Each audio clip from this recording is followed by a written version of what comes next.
And there we go. The race is off, and Uncle says to us that the chest is a secret to everybody. So now the question is it actually a secret to everybody in 300 rupees, or no, just a piece of art? A little bit of love for everyone.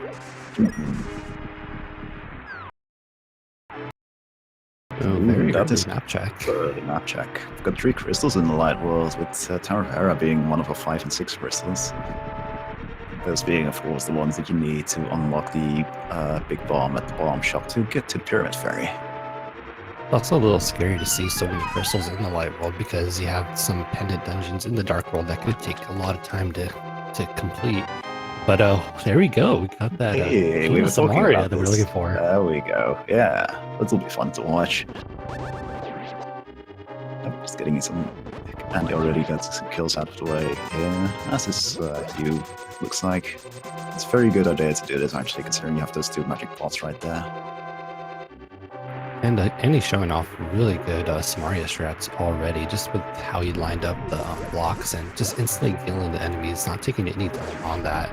Whereas you see Hugh on the right, it took a little bit longer, so definitely you can tell Andy's refined, just how to get through the escape using that cane.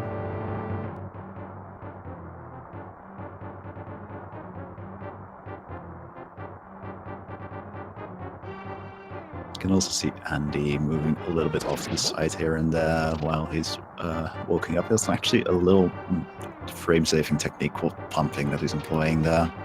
Like, Link's movements up and to the left actually start off with 2 pixels and then do a 1 pixel movement after. But if you cancel that away diagonal, you can speed up your movements very, very slightly. Not something you see employed too often in the rando community, but can save you a little bit of time over the course of a run, especially if Seed is very greedy on its boots. Yeah, and it's most notable when you go up a ladder like we do on Death Mountain or over to Eastern. You can see that you're moving a lot faster than you should be. But yeah, it's definitely a technique that Andy would be familiar with given his Enmity experience. And there we go, we got a bomb drop. Yeah, well, Hugh hasn't got the fortune. It must have been, but it is somewhere in the Green Guards price pack. The book. Might be seeing a Cane of Mario Landmo at this rate. I wonder how that will affect that early game routing, especially if they get the gloves and lamp before heading down the South Shore. Like, will they decide to maybe go over to Desert kind of early on, or just wait until later?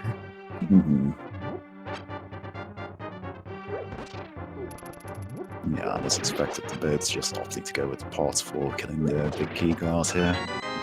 It's technically ENCT a bit quicker to just do it with Cane of Samaria, I believe, but it's annoying to do, so you might as well do this. True, and he also gets his Green Guard bomb as well, so both runners at this point are just going to be trying to rush to the end as fast as possible. It's good to see them both getting the bomb at the same time. It's always unfortunate when a race gets very much decided by somebody getting a bomb and escape and the other person not getting it and being really inconvenienced by it for some reason.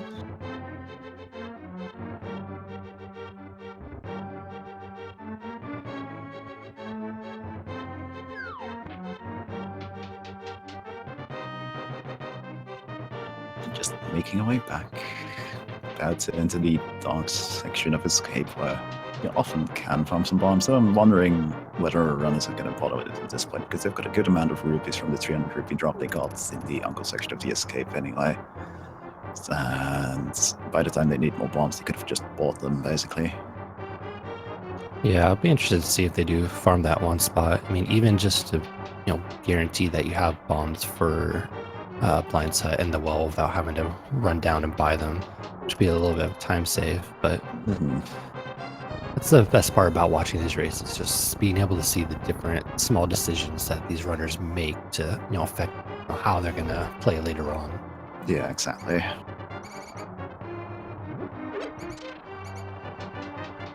Like, the upcoming hallway here is a spot that often gets farmed because there's a whole bunch of this ropes in here. You can see Andy kill a couple of them though. It's mostly because they were in his way.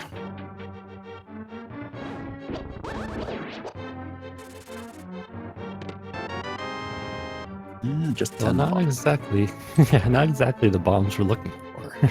It's nice to carry 20 bombs, but Yeah, I gotta definitely have 20 don't bombs. mind getting at least one bomb capacity upgrade over the course of a run, just because it's 10 bombs is just a little awkward if the enemies aren't particularly particularly good at fighting you with bombs. Very nice sync we have going on here. Yeah, it's been going back and forth a little bit during the escape section, which is a pretty good sign for this actually being a pretty good race.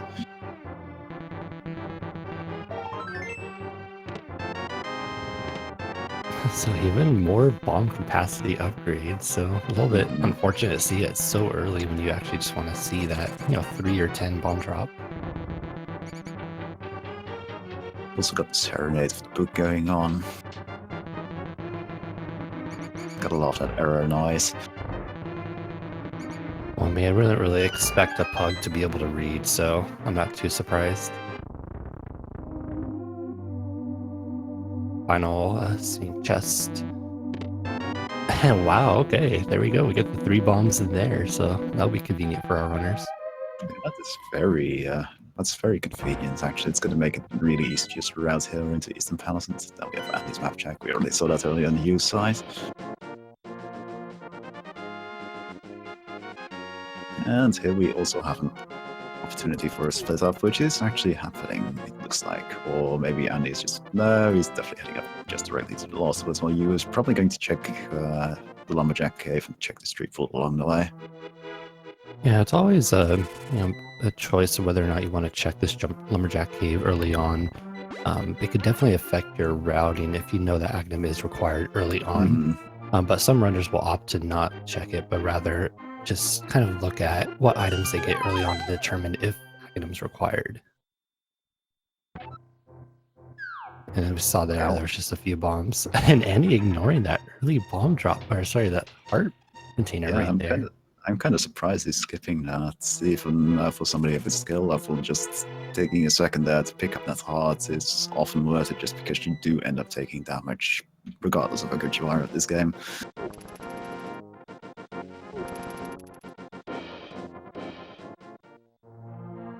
But I guess he figures the couple seconds time save by not being stuck into the pickup animation is worth it.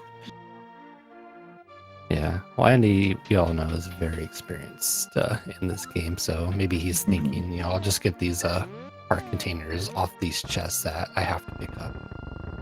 My and you is actually going to give the chat what they often want. We're getting a very early pedestal check. And we found a hammer in Blindside. And a cave. Let's see, what is it? It's a sword. That's basically vanilla. That's good, Kevin. That is a very definite maybe on whether the pedestal is of interest or not. It all depends on where the rest of the swords are. Yeah, so, I mean, despite knowing exactly what's on the pedestal, we have no clue if it's going to be required or not. It'd be really dependent on, is there going to be progression on one of the tablets possibly? And are the rest of the swords going to be locked behind in Gannett's Tower? But in the meantime, we find that Moon Pearl in the well, so only one item away from that Dark World access. Ooh, and the second shield already too for Andy. Getting a lot of shields so early is an interesting thing. Because the only thing by logic that explicitly requires shields is the laser bridge on Turtle Rock, so finding a lot of shields early can be a sign that there's something big hiding down there. Or it could just be a coincidence, you never know.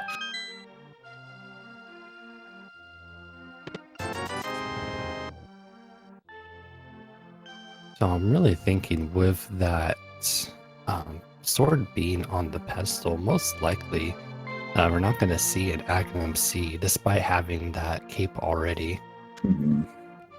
It is significantly less likely with one of the swords already being in a known out-of-the-way location that we know requires Dark World access.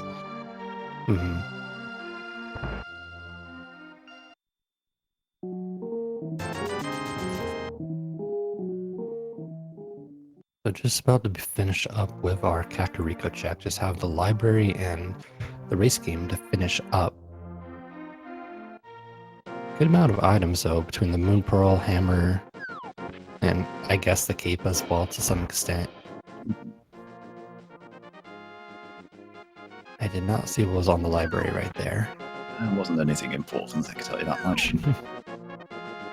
Oh, important to runners or important to Andy? Because we already saw him skip that heart container. I think it's not going to be important to either of our runners. I don't exactly remember what it was. I just know it wasn't the shape of something very important. It was apparently a piece of art, so it's not that interesting to begin with. Oh, okay. All right. Like, I don't think anyone is going to get back for that one. Probably not.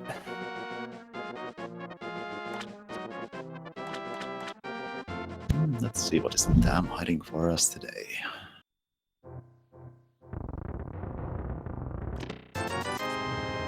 Yes, the red rupee.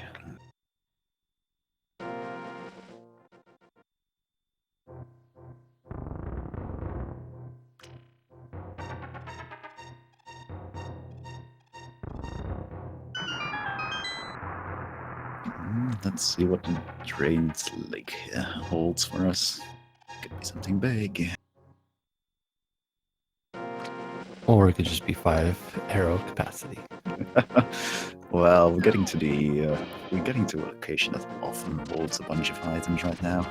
Well, it holds 5 of them, so it's pretty likely to begin with, but everybody loves minimal bomb cave. Right, and this is kind of that point in the early seed at least, where you kind of begin to determine, what's your next step.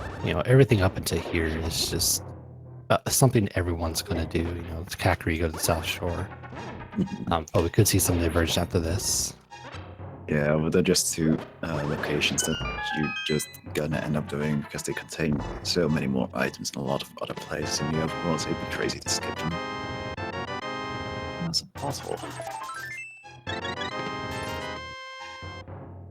Finding that bottle kind of a little bit later than you want to be able to see that, because you never know if Zikid will have something available that's needed to get a little bit further. And it does look like Andy is just going to continue on to the Ice Rod Cave while he's in here. Or down here, I should say. We could also possibly see that fake Clippers up to Zora. I mean, we do have the Moon Pearl plus over 500 rupees. Be a good idea to just knock that out right now. Yeah, it's certainly an attractive option. Otherwise, I think, outside of checking Sick Kit, of course, with that bottle that he just got, I think the only other option we have is actually checking Sazral on the eastern area. We do have access, though, to the Desert Palace as well. Oh, yeah, that's true. That's definitely true. It looks like Andy's going to opt to not fake Clippers, probably thinking, I don't have the gloves, so technically Zora's not in logic just yet. But rather, yeah, there he goes. Over to Desert Palace. Yeah, we might be seeing a little bit of divergence in a little bit, because it doesn't look like you is also going to be checking Ice Rod's Cave, but he might choose to prioritize Eastern Palace instead of Desert Palace, so that might end up being interesting for a race here.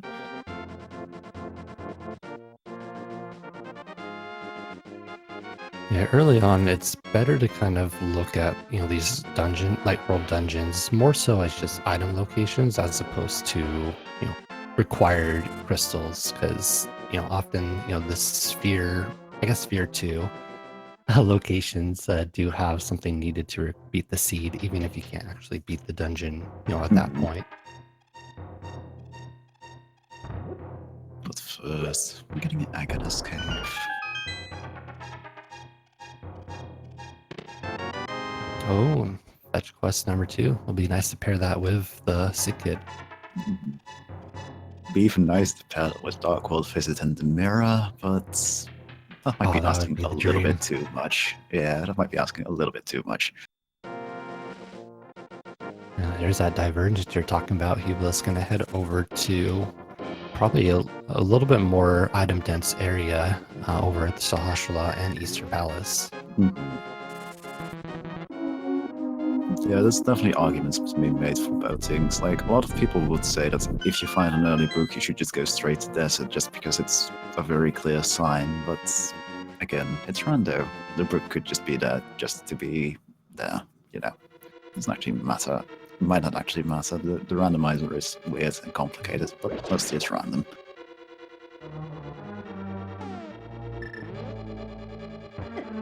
Alright, so nothing in Sahasrara's hut, just some money and another heart container. But we still have plenty of items left in Eastern Palace, and we do find that Desert Palace is boots locked with that big key on the torch. Yeah, on the other side of things, I'm pretty certain Andy is at least thrilled about learning that the boots are going to be out there somewhere before he has to go to Ganon's Tower. So you're saying probably going to see some hovering at some point from Andy. Yeah, probably. I'd be very surprised if he doesn't. It's basically his thing.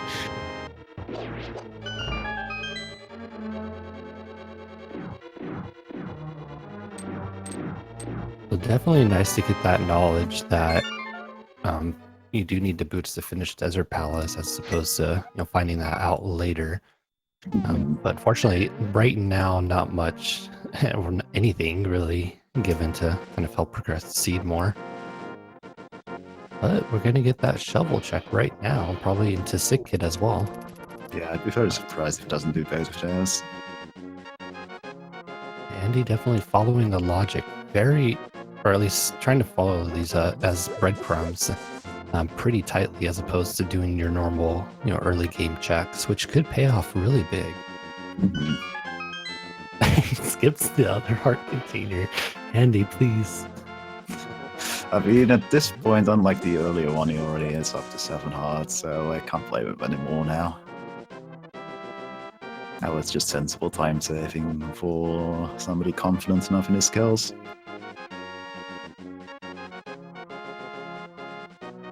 You pretty much like a little over halfway done with Eastern Palace. I'm pretty sure we'll see him do that dark room as well, since he does have the hammer to kind of figure out where your position is. I don't think we've seen anything from his end just yet. Until now, we got those power gloves.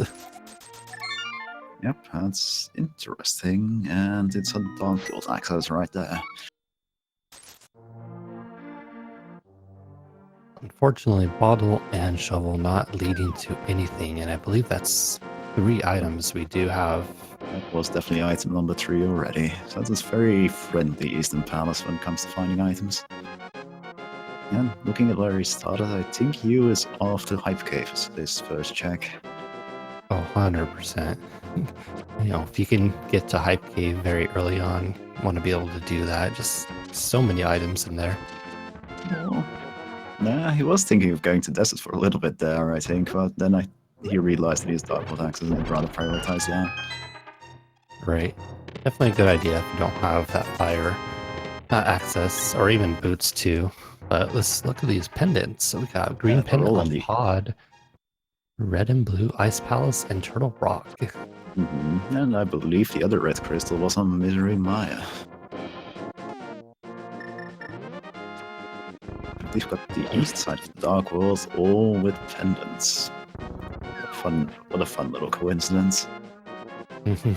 Normally I'd start speculating at what's on the pedestal at this point, but we already know that's a sword upgrade. Right.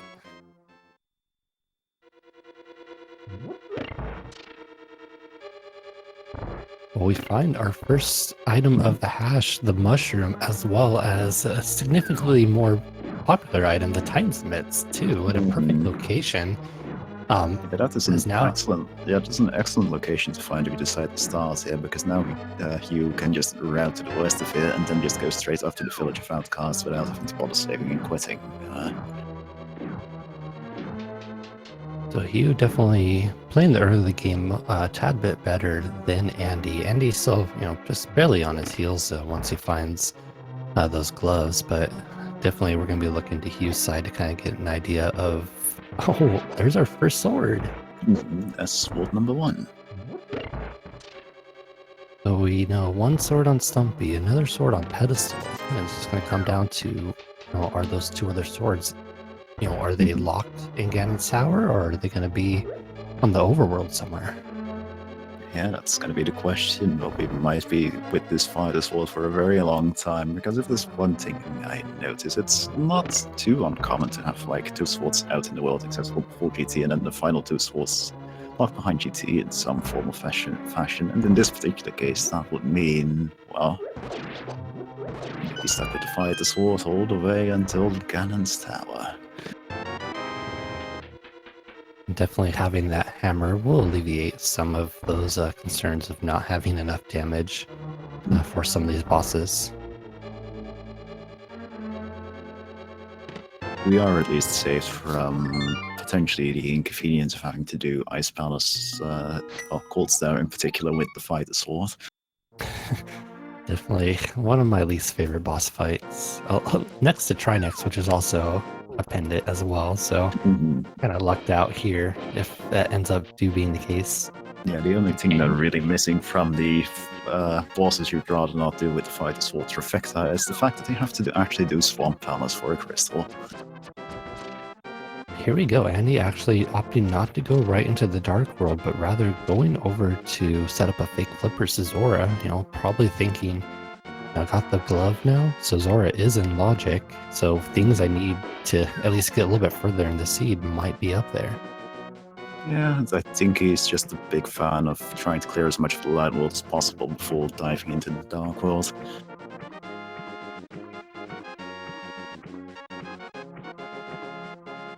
Meanwhile, he should be probably entering Thieves Town right about now. Yeah, got everything you need to complete it.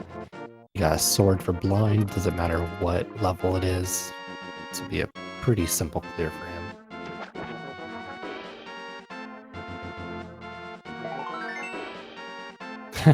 Andy getting that piece apart. Unfortunately, can't skip that one. Yeah. Just 20 rupees so far into his town. And some bombs now.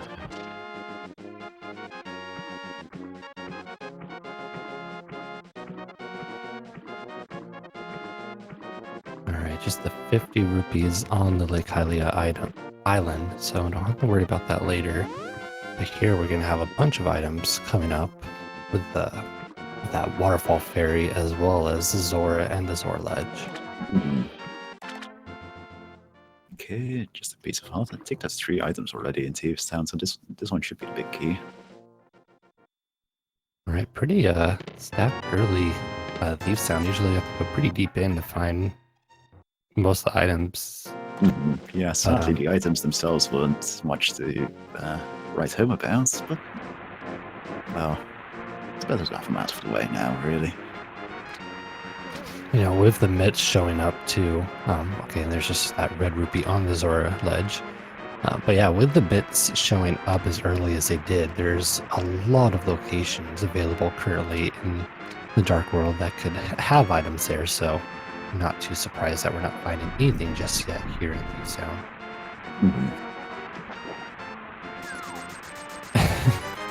We did get the superior boomerang for traveling up to Zora, which, although it's nice, not really going to be necessary for completing the seed.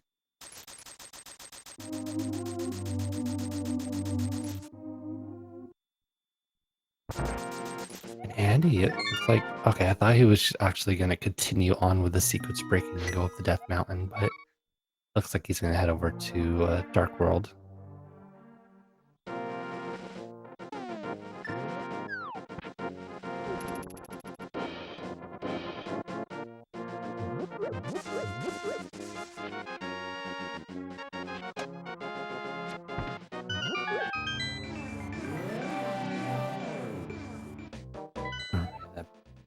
Ceiling being opened up in Thieves Town, while Andy entering his Dark World, also through Hype Cave, gonna find his mitts very shortly.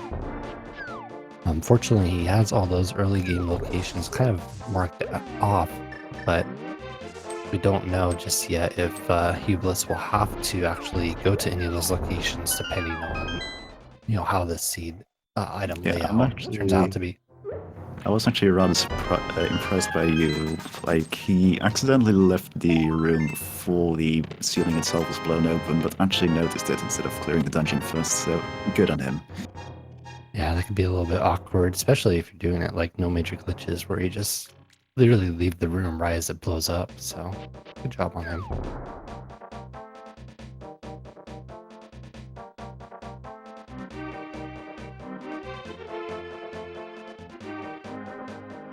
There's our final item from Thieves Town. Just a whole bunch of money and pieces of hearts.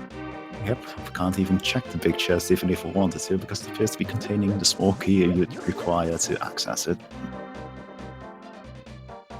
It's always nice when that happens. It's a teeny little bit of time save, because you don't have to bother picking up that block again or walking up the conveyor belt in the room to the left of town. Very true. And he's going to be entering into his blind fight with only 6 hearts. So I imagine he could probably do this pretty easily. Also with the cape to help him out should he need it. Already gets that clean phase 1 fight. Yeah, this is going to be a very simple fight for himself. Yeah, he's doing a really good job dodging, and I believe the fire shield is covering for a couple fireballs here and there too. And there's a first crystal at the 26-minute mark for you.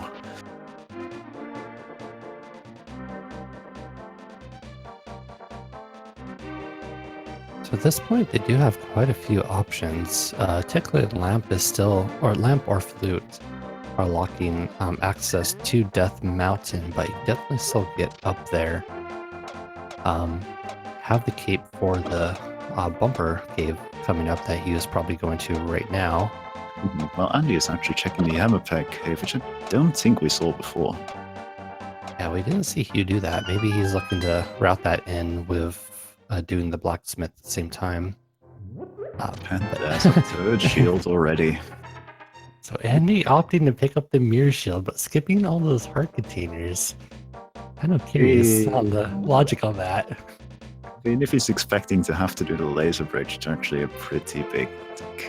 it's actually really handy to just have the shield and make it incredibly easy to do without the boots, but it's definitely an interesting decision considering what he skipped before.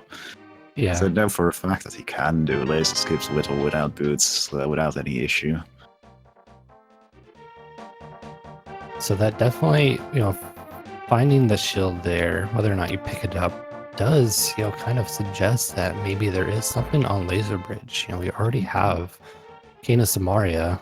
Technically just need to find the fire rod, and that is, and I guess the medallion as well. Yeah, and still, it's interesting how early the shields were in this particular suit.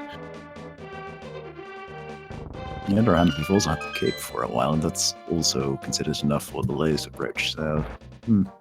Well, we'll see. We'll see what happens.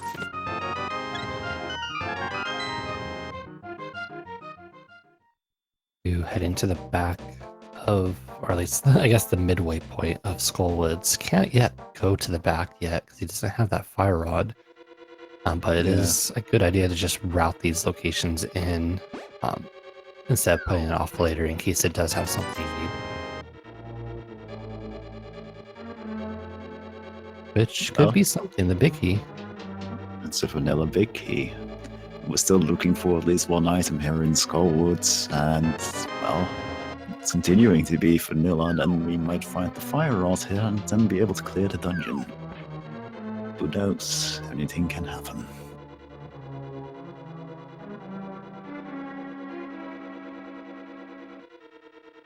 So after this, we do have a few locations that you can go to, including the Desert Palace, since he hasn't gone over that area just yet.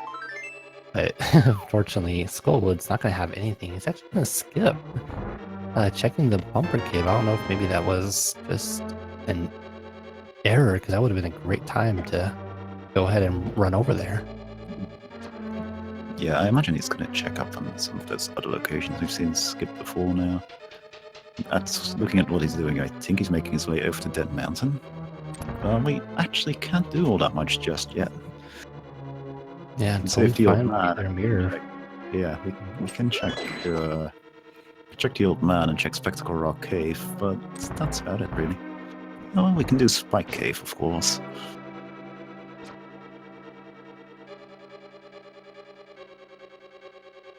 So it's a very easy dark room to go through, fortunately, especially with the sword to kind of guide your way through.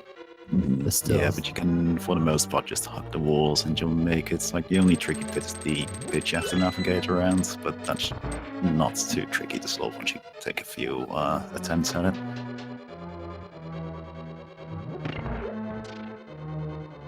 so these next couple items could be pretty telling as far as what they would have needed to get up to Death Mountain. Like I said, this is technically a sequence break, not having the flute or the hookshot, or sorry, the lamp. So if you do find one of those up here, then you know that the other one is going to be somewhere in the locations that they've skipped. And Andy taking down very low for that one heart. And maybe Nice. wish that he had those two other hearts now. Yeah, I don't know. Sorry. The upper floor rooms of Teamstone are actually pretty nasty if you're not particularly well equipped. And nothing up that mountain from what we can access so far. You just remember that you can do Spike Cave there. Yeah, and he does have a green potion as well, I believe, so he could definitely use that to refill with how fast the magic cape does deplete it. You did a quick check of those particular 4 bushes there because they have a higher chance than usual of dropping hearts and fairies. No luck there.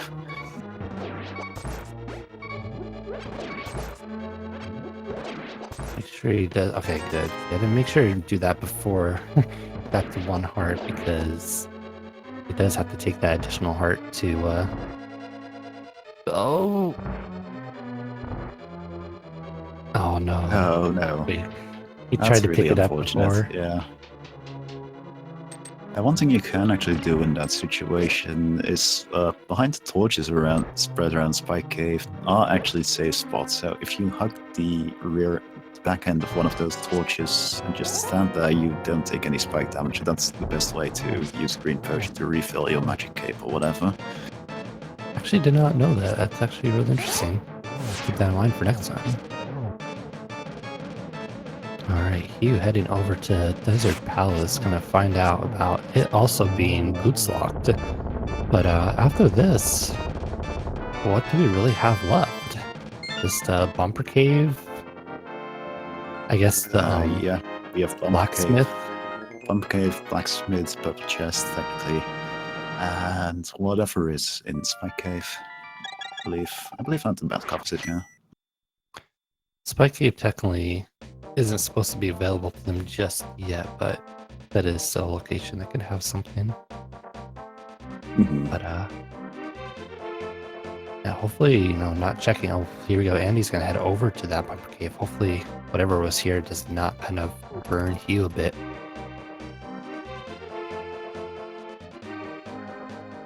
Yeah, but this could very easily be the lamp or something similar. Oh, it could just be a bomb capacity upgrade. That's interesting.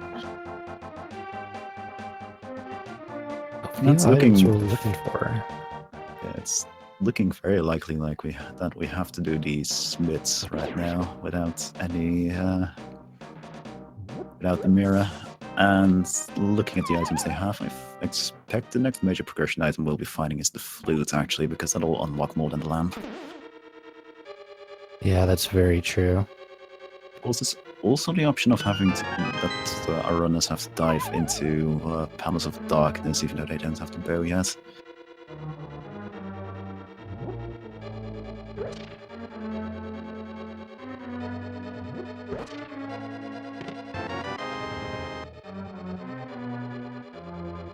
Alright, so both runners just heading through these dungeons we've both already seen. Quickly, Hugh's already found out that it is boots locked, so he's not going to be able to go any further. And Andy also not going to find anything of importance in Skullwoods just yet, so all of our dungeons just don't really have anything with the exception of Eastern Palace, which really just had the Power Glove, and that's it. Yeah, so far all progression has been found in the overworld. Well, unless you want to count Hyrule Castle as a dungeon, but most people don't.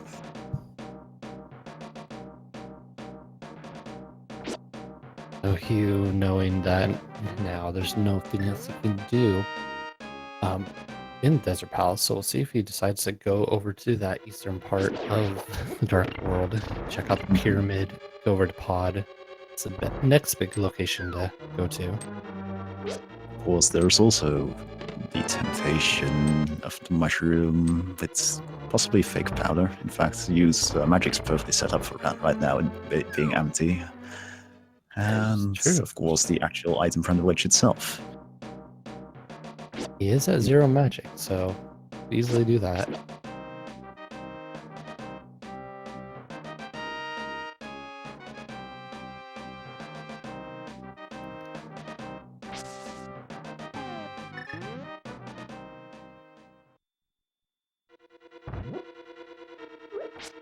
Alright, so he's gonna knock out a few locations here. I don't think he checked 6 yet either yet, so it makes sense that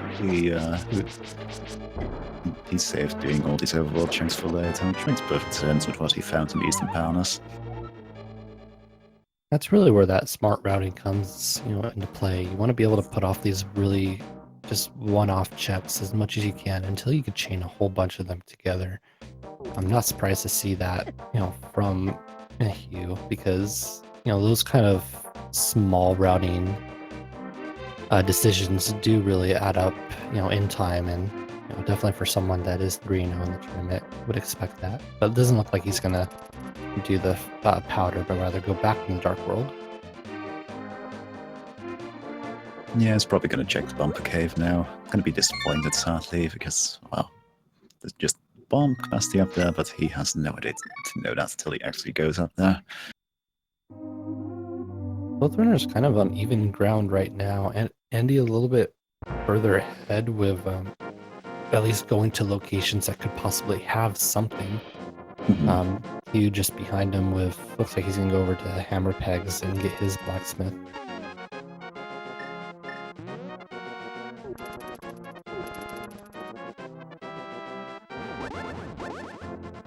Yeah, it looks like Andy is definitely interested in doing the fake powder, considering he's trying to drain his magic right now. Not certain why he's doing that with the Cane of Samaria and not the Cape, considering the Cape would be a bit quicker here, but I guess this was the first thing that came to mind for him. Yeah.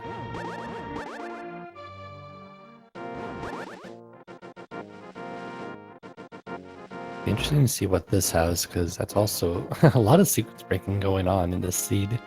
You don't want to go too deep into it because you can begin to lose track of what the seed intends you to do. But Hugh actually saving and quitting. And is he going over? I think he's just handing in the mushroom for the item. Oh, mushroom, yeah.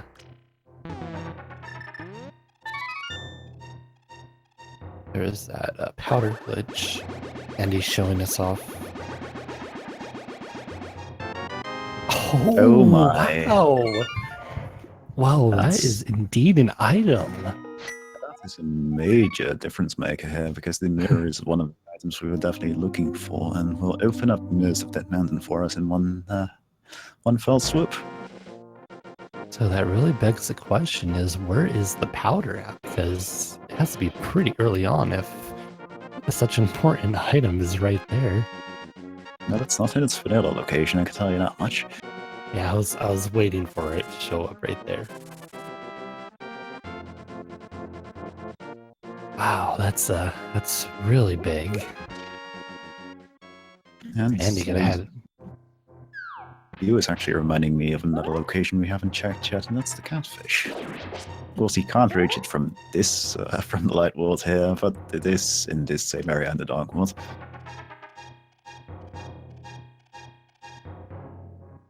That is really unfortunate. Yeah. I mean, that's just kind of, smart routing, and regardless of it being a location not in logic, if you can go ahead and, do it, go ahead and finish it off. But yeah, Andy gonna take immediate advantage of that mirror to head up to Hera. Don't know yet if that's going to be fire locked, since we haven't found any kind of fire source yet. But he can at least get to the entirety of Death Mountain, with the exception of Hookshot Cave. Yeah, you can check most of the place, and there's a lot of items up here. So I'm actually interested in seeing what's on this tablet, because we still have that potential of pedestal being required. Yeah, if there is a required item. Yeah, there's also the other option. That is, if this is another sword, then well, you better hope that the other sword out there is somewhere you can easily reach, because it's going to get real tight on the swords at that point, because you do need a master sword to be able to beat Ganon. And there's the powder. Wow, that's fascinating.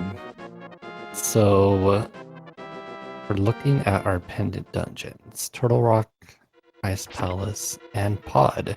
None of them technically require the mirror to get into, so it also means that the hookshot has to be somewhere else than this area Andy is in right now, because the hookshot is technically supposed to be required to reach the mirror at this point due to where the powder is.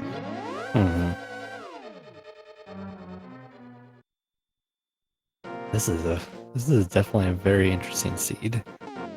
And these are the ones I really enjoy seeing too, because then you get to see these kind of logical decisions that most seeds don't generally force you to do.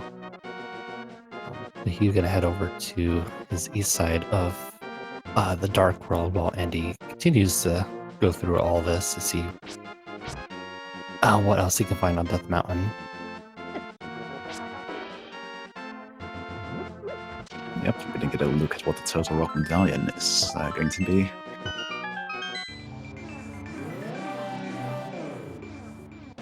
It's bombers.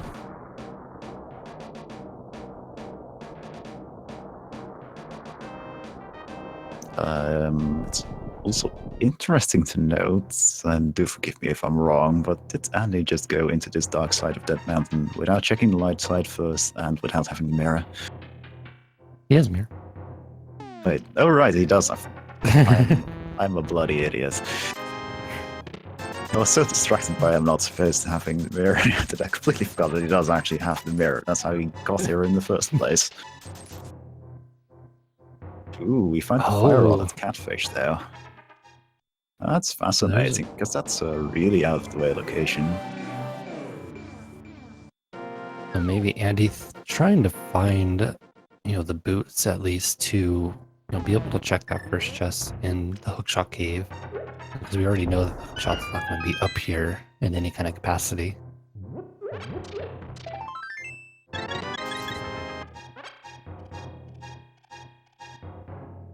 You heading over, hopefully, to the bats, but maybe going to, he's gonna head over to Skull Woods, having that fire rod now. And there's still a smart decision. And there's definitely still an item waiting out there in Skull Woods, so you never know. That could be the flute or the lamp that's supposed to lead us up the Death Mountain in the first place. What could be the hookshot, which would be a pretty good find for you, though he'd need to find a second sword somewhere to get that powder and get the mirror. So kind of an important tip for any rando runners playing this. Definitely don't want to write off, learning that powder glitch, because it's paying off pretty big right now for Andy.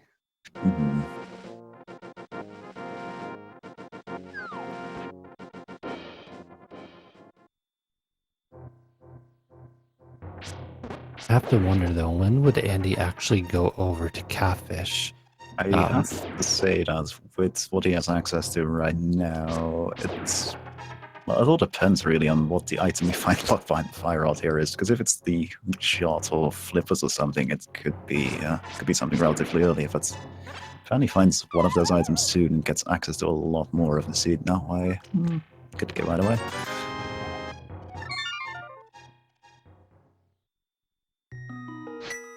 Alright, Hugh, just about to go into his Moth of the Fight in just a minute. trying to save as much magic as he can. Don't blame him for just having the sword. And well, it does have the hammer though. Yeah, still, you'd rather get as much damage in with the fire on while you can, rather than having to use the hammer immediately, because hammering modular is annoying, to say the least. True. And he kind of probably, yeah, he's heading up the pyramid way, so possibly we could see him do both pyramid, mushroom, and catfish at the same time, which would put him in a really great position. But alternatively, he does have the pod, or Palace of Darkness available that you can do after checking the pyramid.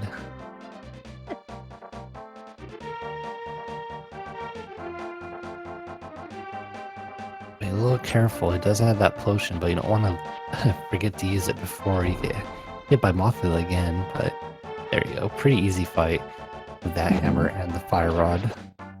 And gets the lamp. Lamp hiding. That's the item we will probably first find to hit up that mountain. But the question still is, where's the hookshot hiding? Because that is what we need to actually get up that mountain. Well, you definitely needs it anyway, because it's the only way he's going to get the mirror is if he can get the powder off the Ether tablet. Right, so definitely Hugh's best possible situation right now is finding a sword and probably Palace of Darkness, so that way, you know, when he inevitably heads up to Death Mountain, he's able to chain in that Ether tablet with all these other locations and find the powder. But that also means we have to find that hookshot, which we just don't know just yet. It's definitely rather convoluted so far when it comes to the logic of this particular suit. Andy deciding to pick up the heart from the witch assistant there. Don't know what made that heart a little bit more appealing than the other two that he skipped, but I'm sure that's a question we can ask him after the race.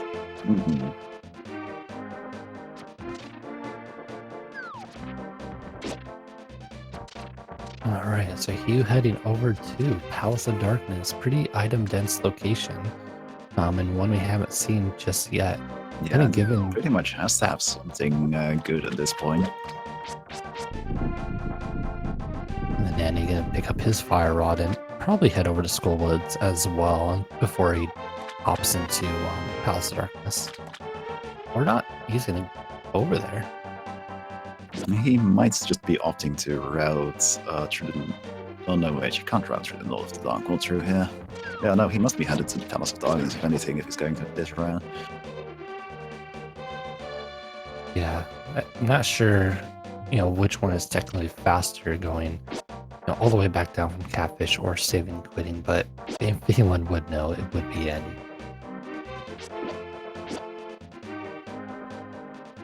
Right, Hugh going into that first chest, we've determined whether or not it is bow locked, which I really don't think it will be. No, well, unless this first chest is the hookshot. that was the key. That would be very interesting if we found a hookshot right there and lead up to Hookshot Cave.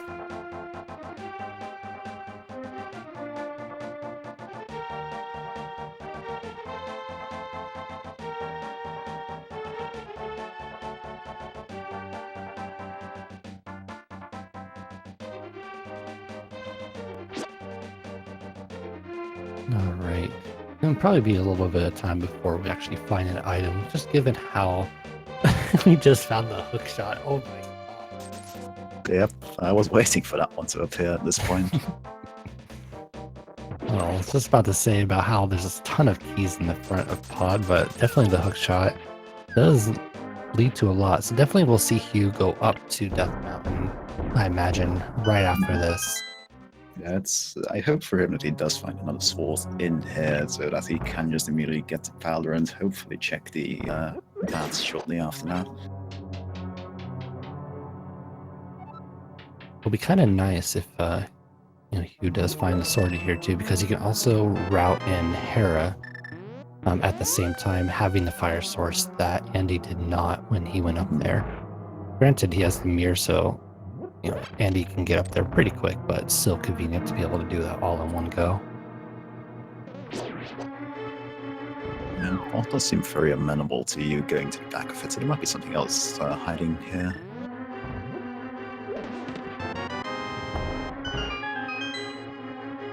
I'm gonna see that. Oh no, I didn't know if he was gonna do that potions glitch. I could have sworn he still had an additional green potion to burn. I'm But not certain if he does. I know he used it and then bought the blue potion to replace it, but I don't know if he picked up another one in the meantime. That is true. But I'm gonna head over to the back.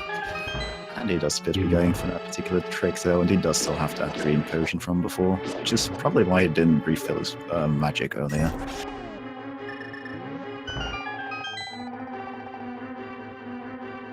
Alright, Hugh finding that big key. You'll probably see a big key or the hammer jump as well to at least knock out that location if he does get run out of keys, I mean. 10 arrows and then another small key. I think we'd also So see he's gonna have it's a little bit the right weird. side of the path. You know, I'm surprised he actually did not check the chest that was south of him and then bomb jump over to the big chest. That way he can get all those locations out of the way instead of having to worry about coming back in later and then going all the way to the back a second time.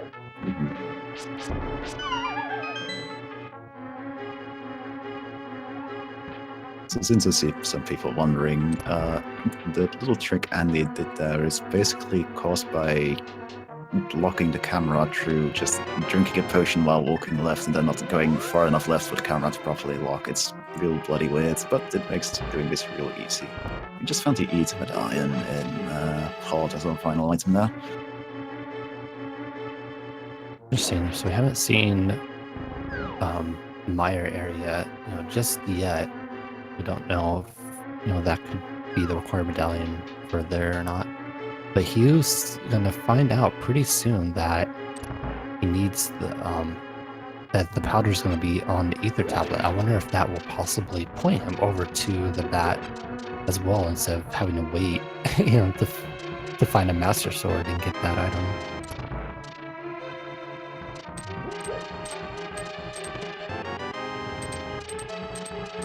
Alright, so I think maybe he'll be lucky and the master sword will be hiding for him in the Tower of Error. that is definitely a good location for him to find that. Then Andy gonna pick up his final 2 chests here, I believe. Nope, he still has the big chest. Or I guess the big chest that you open with the big key is more accurate.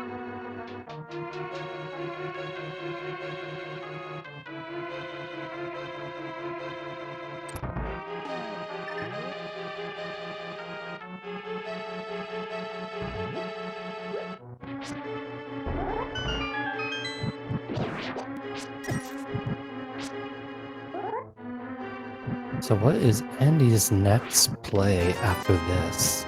Well, the hook shot doesn't really give him much that he already had access to. Yeah, I imagine he'll be going back to Dead Mountain, probably to clear Hera now. He's got a fire source, and then check Hookshot Cave, and that's about all he's got left, really.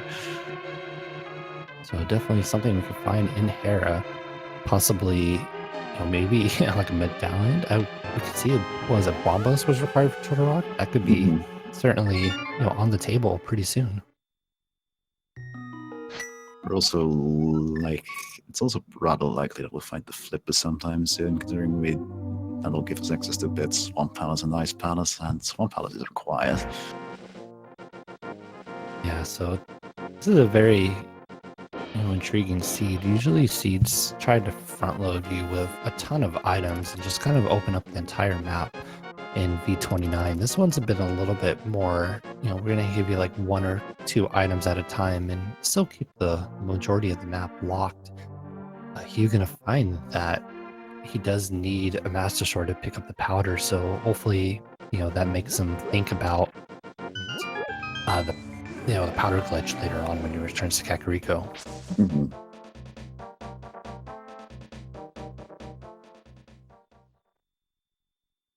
Right, here we get that Hera play, which we also have not seen, I believe, just yet. I think Andy actually skipped coming in here.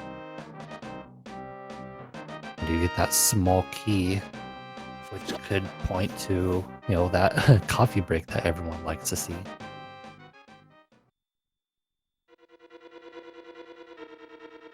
Pestle is not technically dead just yet. The logic could make you clear, all the pendant dungeons to pick up the Master Sword, and then get the mirror from that as well. It's definitely possible. It's rather unlikely, I'd say, but it's definitely a possibility still. Like, we'll have to see what happens there. Very, very, very, very, very low chance, even for our randomizer. But it would be intriguing to see that situation play out. It's funny to note that even though we knew what was on the pedestal, about 10 minutes in, we're now almost an hour in, we're still not certain whether it will actually be required or not. That's something you don't see every day.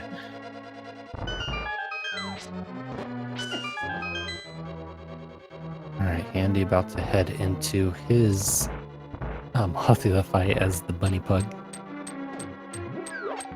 Oh, that's so cute though. Yeah, it's super cute. I actually really like the pug sprite.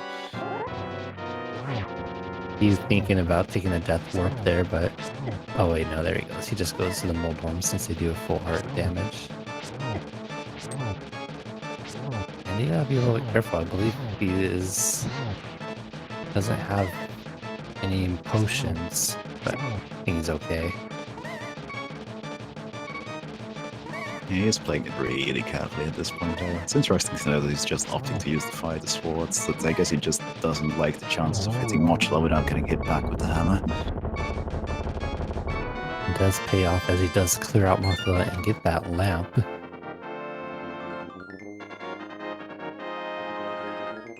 So it's a little difficult to really see who's ahead. Mirror hasn't led to anything as of yet, and depending on if Hugh finds a sword or not in here, it could be pretty big. We found one of the items so far here in Town of Hera, so there could still be a sword hiding up here. It looks like Andy's also going to find out that the sword is hiding on the pedestal. Alright, so we have that final item gonna be on Moldorm.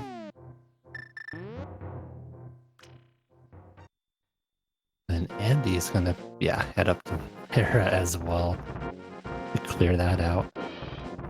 Makes perfect sense. You want to be doing crystal onions while you can.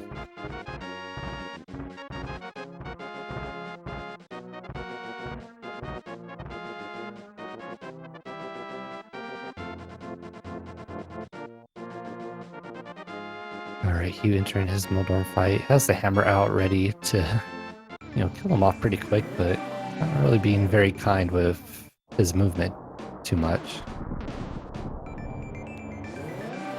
We get that final hit, and shortly, if he gives them an opening, he just doesn't want to, though. There we go.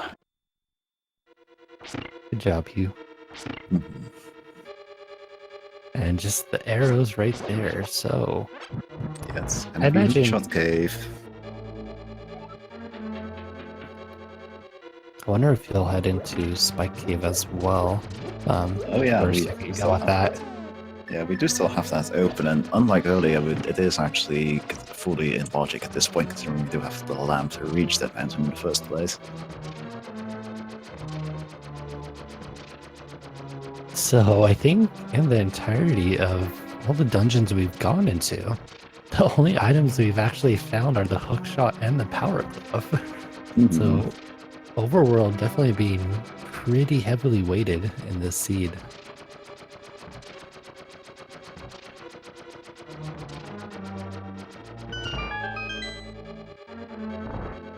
And the nice part about having that mirror here, won't have to worry about that death warp, since you can just use that to get back to the front. So it's going to speed up his Hera clear. Yeah, it's definitely going to save him a little bit of time. Also, once he does finish, he doesn't have to look at all these locations that he was going to right now. So it's really hard to see who is technically ahead, depending on what Hugh's next plays are after Death Mountain. I'd definitely say Andy has a bit of an advantage with having that mirror right now, but it all depends on how easily accessible it will be for you. If he finds a sword upgrade here, it is going to be annoying for him though. Like, he does know where the powder is, but is it going to be his first priority to climb that mountain a second time just to get the powder, to get to the bats? That's... I don't know. Yeah, Definitely see him doing something else instead, if there is even anything else he can really do at this point. I'd probably assume that rather than, climbing a second time, that he'll just go ahead and do that powder glitch, since there's really no benefit to climbing up for that if he knows how to do it. Problem Oh, with but he powder turned into glitch is that mushroom. he turned into mushroom. Yeah, he needs to get that powder. Like, there's no two ways around it. Oh, that's rough.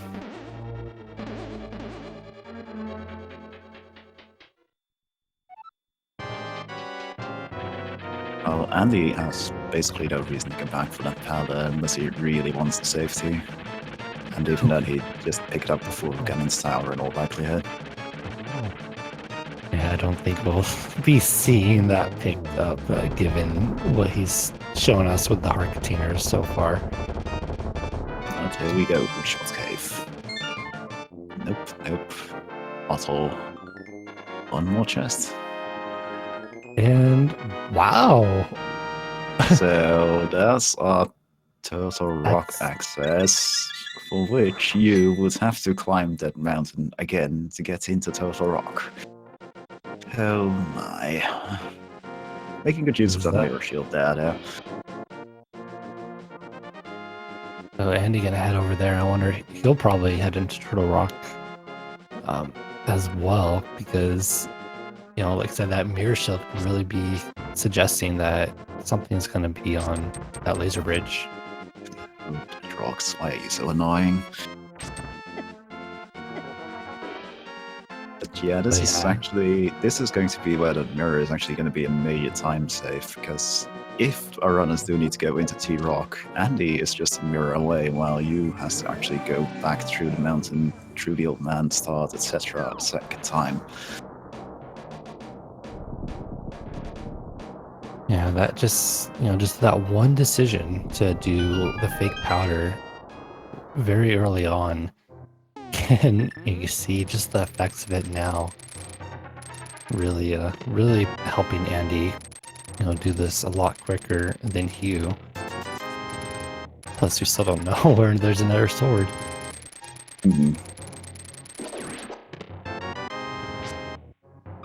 Ooh, Andy's gonna go for it. Got the Cane of Samaria, you got the Fire Rod, you got the mirror. Get into Turtle Rock. And he's thinking the same exact thing. Yeah, it makes perfect sense too. There just isn't much else left in the world to even do except Turtle Rock right now. So, well. And just having the mirror here is really convenient for Andy.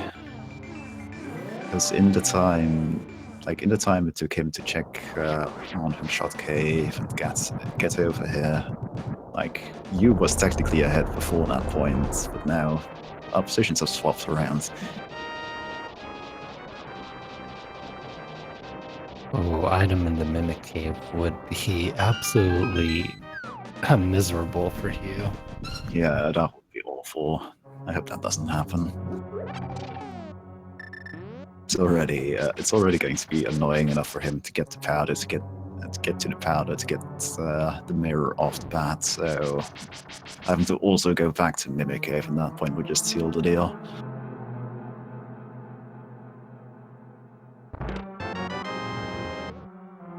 Alright, so Turtle Rock definitely having the potential to have a lot of progression.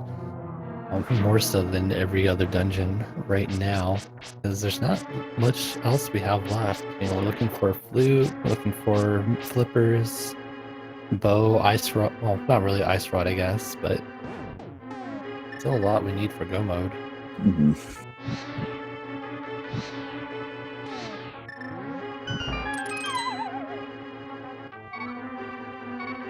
And you gotta be careful though with being at 2 hearts for this part. Yeah, he's gonna play completely safe. Not Yes, even worrying definitely. about the shot. It's very smart of him to not even try. Oh, there's the boots. There's the boots. So does he Means, keep going? yeah, like the boots by themselves probably don't unlock enough for it to be worth skipping out on the rest of T-Rock right now. And who knows, maybe you will decide to do differently, and it might be a difference maker here. But nah, it looks like he's also paying for the rest of T-Rock.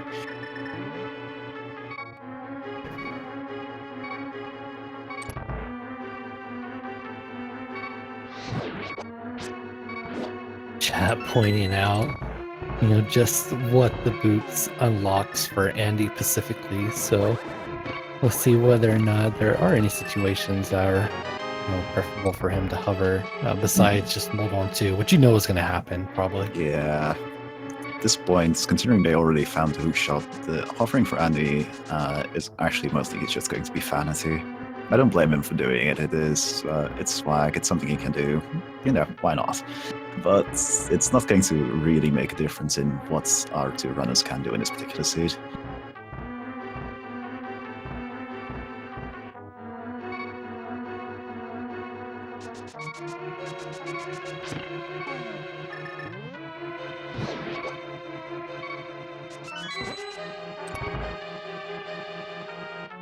Andy playing this dungeon very safe with those 2 hearts, as pretty much anything that touches him that does guarantee a death.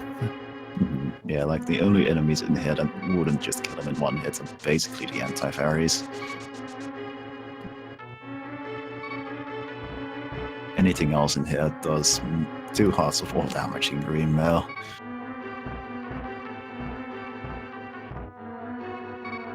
Alright, so we're gonna see that Mimic Cave check very soon. That could be huge. That could pretty much determine whether or not Andy, takes this game already at, an hour and 6 minutes in.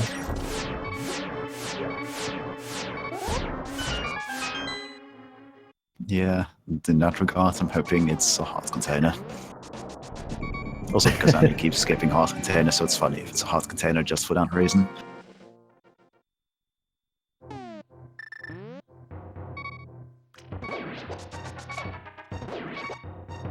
Well, he skips the heart at least. A heart piece. Well, close enough. Yeah. That's good. That's not something Major Hugh will be missing out on.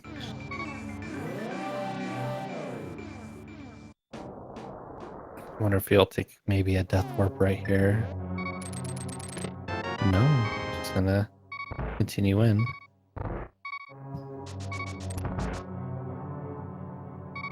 Yeah, it's looking very likely like we'll be seeing Laser Bridge coming into play, and I do think the fact that Bedford has found the Mirror Shield already is weighing in the minds on just going on through Total Rock and counting on there being something important there. There's our Quake. We don't know just yet what is needed from Meyer since we're missing the flute. But we're good for entering it regardless at this point, considering we have all 3 of them. Pretty rare to find all 3 medallions before you do find the flute, so definitely don't have to kind of speculate on whether or not you're in go mode, if we were, depending on what medallion is required.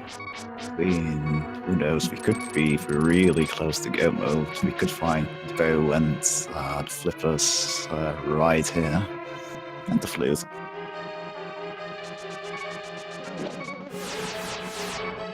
Alright, so we're still looking for a sword for Hugh.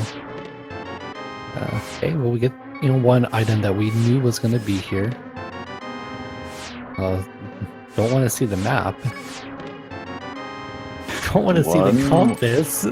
Well, the next one is guaranteed to be some. Okay, well. Wow! I watch for the mirror shield hinting at anything. Unless there's something off of Trinex, because we do know Trinex will tonight, because we just found both the map and the compass. What a huge bait. Giving them such an early mirror shield and then not even giving, like, just a unique item at all. on Laser Bridge. Yeah, it You know. should be said. We did of course find Quake before there's a bridge, but at least deeper into rock, so the Quake might matter. But there we go. There's the flutes. And there's our flute. So it's just the boots that we needed to get further in.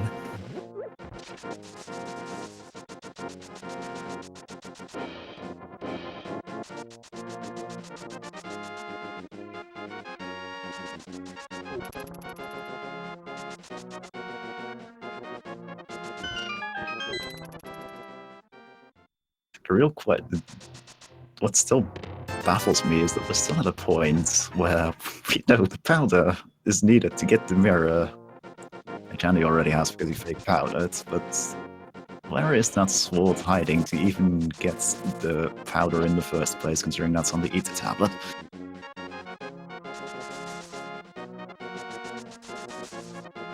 And it looks like Andy's finally getting in his lumberjack cave check.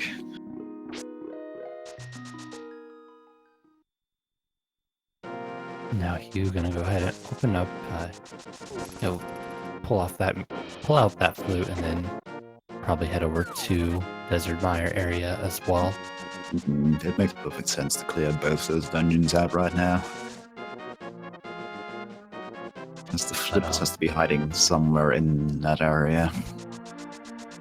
Or possibly on the Pyramid Ferry at this point.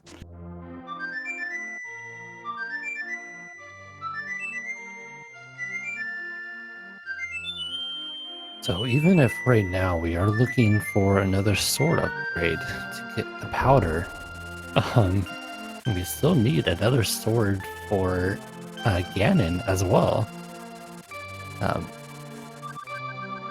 But we should, I don't know, we still need to find... Oh wait, there could be swords in Ganon's Tower, so never mind, that doesn't matter. Well, there's our flippers. At this point, Andy just needs once Andy picks up those flippers, he just needs to both to be in go mode, while you still needs, well, and the sword, of course, to beat Ganon, but he's going to be at a spot where he can technically get to GT. Well, we know that GT is technically locked behind having the Master Sword on Yu's side due to the fact of, due to where the powder is and the powder leading to the mirror. Interesting decision to go to Ice Palace right now, and you could go ahead and complete Desert as well as Mire. Yeah, you didn't sequence break this area first, so he's doing the rest of the flippers checks right now, and then possibly going straight into Ice Palace, yeah. He might be feeling like he's behind due to everything going on, so will be interesting to see if he does go into Ice Palace, considering that's a pendant. Especially if he's thinking about them, missing out on the powder glitch too. I know if I was definitely facing Andy, then I would probably be thinking, oh crap, I could have done this.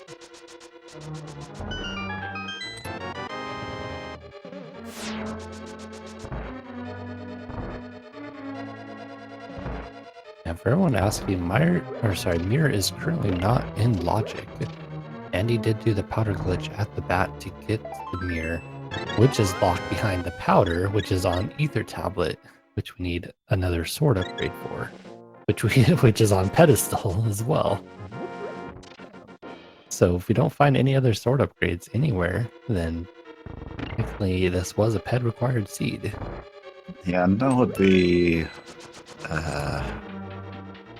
well, I feel sorry I feel particularly sorry for you in that particular case, but I just feel sorry for any runners inflicted with this particular scenario, because this is just awful. That is just awful. I'm not gonna lie.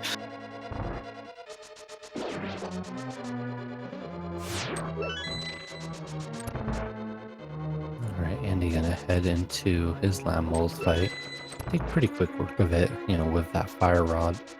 I believe he... Actually, I don't know if he has an air potion. I don't know. I think he used his only potion on the potion glitch over in Palace of Darkness, and the other bottle he has should have a B in it. So this is going to probably Hammerland now.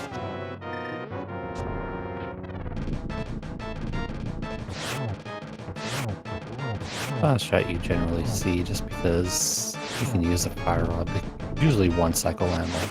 But just given the circumstance, it's the only possible way to do this kind of in a fast fashion on anything. Yeah, it takes 4 hammer hits to kill one of these 4, one of the 3 landmares. So 12 hammer hits in total is what we're looking at, spread over all 3 enemies. There we go, that was pretty good, all things considered.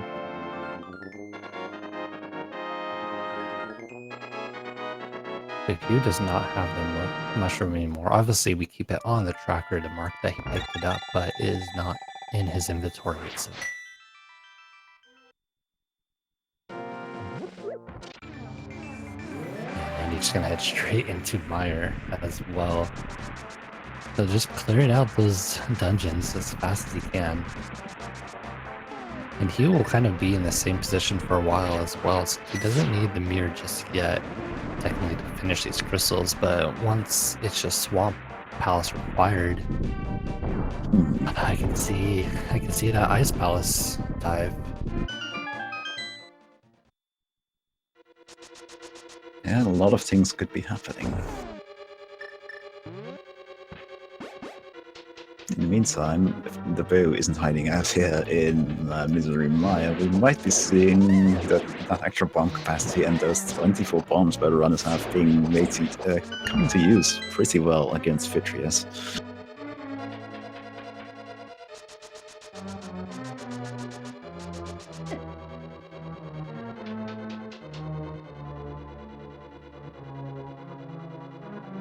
He will also often use those hammer strats. Fortunately, it does.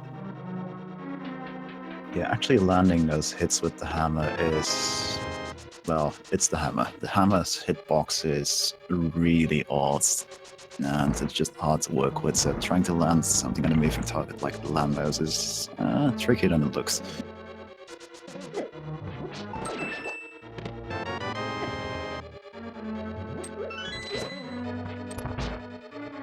Oh my, that's a super early Maya big key. Looks like Andy is just going straight for the boss with that. Hasn't even found any of the items yet in here. He's just going straight for it. Interesting.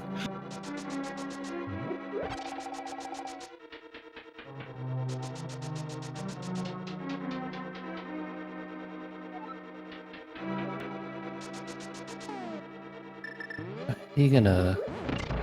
It's like, I don't think he skipped... No, he looked all those other items, so it's kind of gonna look for Vitrius to having that bow as well as, or maybe just another sword, so that way he'd be in go mode.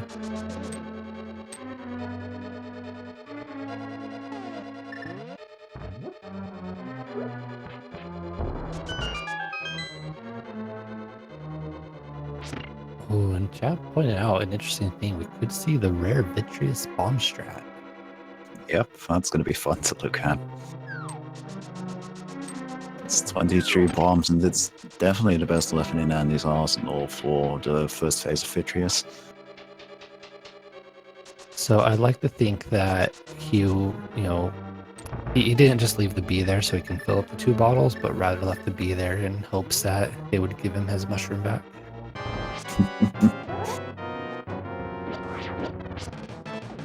I see the fighter sword strats. This is gonna be quite some time before any happens. Yeah, I can't remember exactly how many spins it takes to kill even one of these eyes, but it's a lot of them, even with you hitting twice for each spin. Yep, there's the bombs. Might as well. He had 23 going into this fight, so easily do that and then use hammer on Vitrius itself. Yeah, this is definitely preferable over any other option. A little scary though. Yeah, definitely. Considering they're still in green mail, and at 6 hearts, Andy is basically 2 hits away from death here. Make them 1 hit away from death now, he's been hit.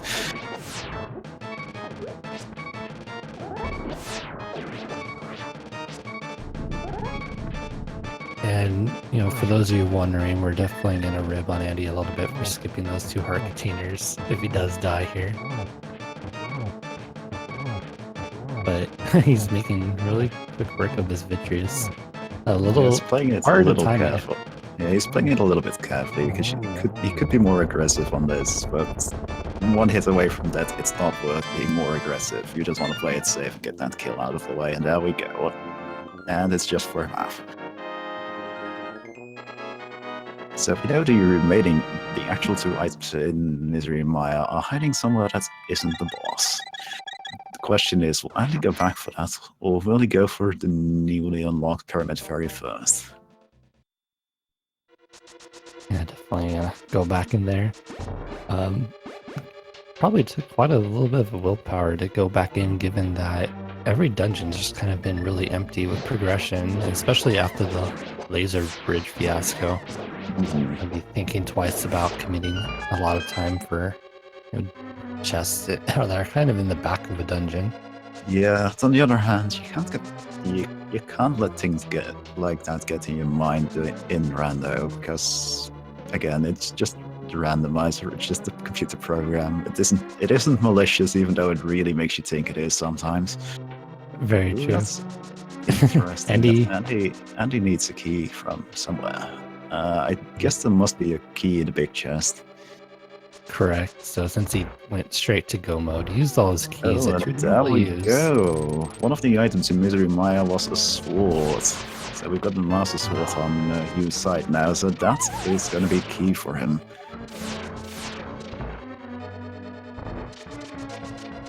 Definitely. I just really hope we don't see that Ice Palace dive before he goes up to Powder. I know I'm probably doing that.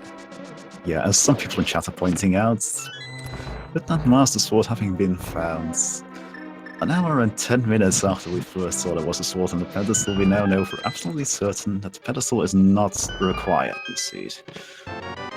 Hurrah. That took a while. Yeah, that was definitely a hot topic, go into this race once we saw that. So I'm sure they're both thankful to not have to think about that. Well, at least Andy doesn't have to worry about that, but at least Hugh doesn't have to clear all the pendant dungeons to find that sword. I also saw the other item here in Misery Maya being a piece of heart locked in the vanilla big key chest here. So, I hope you're looking for I hope you're looking forward to a very long cutscene for a quarter of a heart.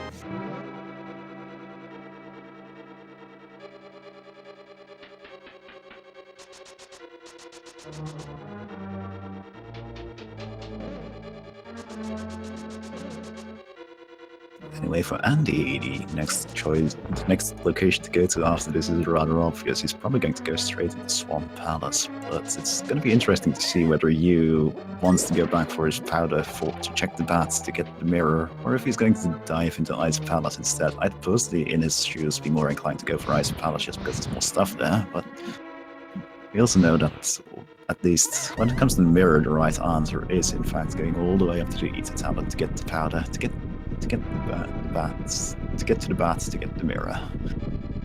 Yeah, that's a very long, chain of logic that I would definitely be looking to do, a dungeon with 3 items first before that.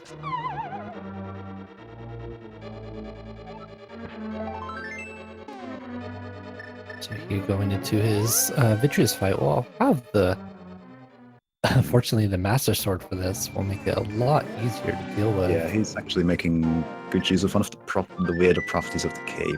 Like, it's relatively well known at this point that if you grab a wall while using the cape, it doesn't drain magic. But when you're swinging your sword like crazy, it also doesn't drain magic nearly as quickly. So it's really easy to just mash your way through this first part of the Vitreous fight. 100%. And yeah, Andy's gonna head over to Swamp, still looking for that boat for go mode, which could be here, could be in Ice Palace, would be a benefit to Hugh if he does go there. Definitely.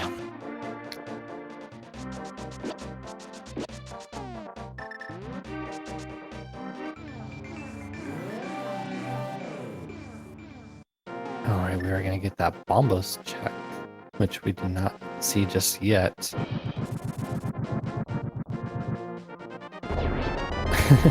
Well, there's one part of the bow and arrow that we do need. Yeah, sadly it's the wrong Fortunately, part.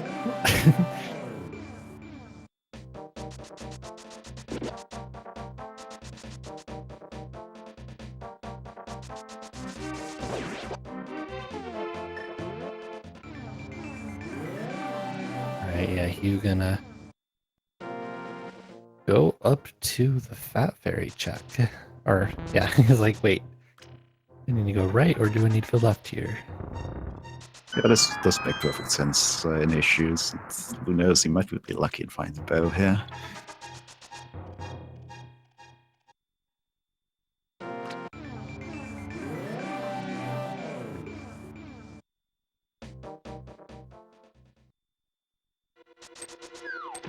Alright, so Andy heading into his 6th dungeon. Not yet in go mode. Like I said, we do need that bow to finish off Eastern Palace, and then we'll be heading up to against Tower. Meanwhile, Hugh, unfortunately, kind of getting locked behind this mirror, not doing the powder glitch, which has the bats holding the mirror, and needing a sword to check the ether tablet, which has the powder. So kind of in a really rough spot, but He does we find the find that bow. bow, so there we go.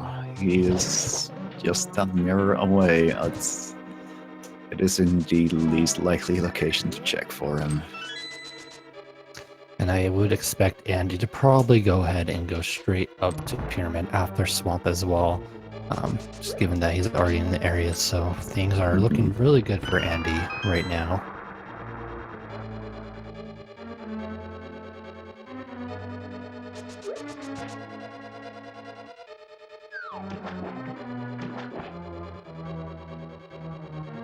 And yeah, as I expected, you was just going to clean up Eastern Palace right now, because why wouldn't he? He's just got to go.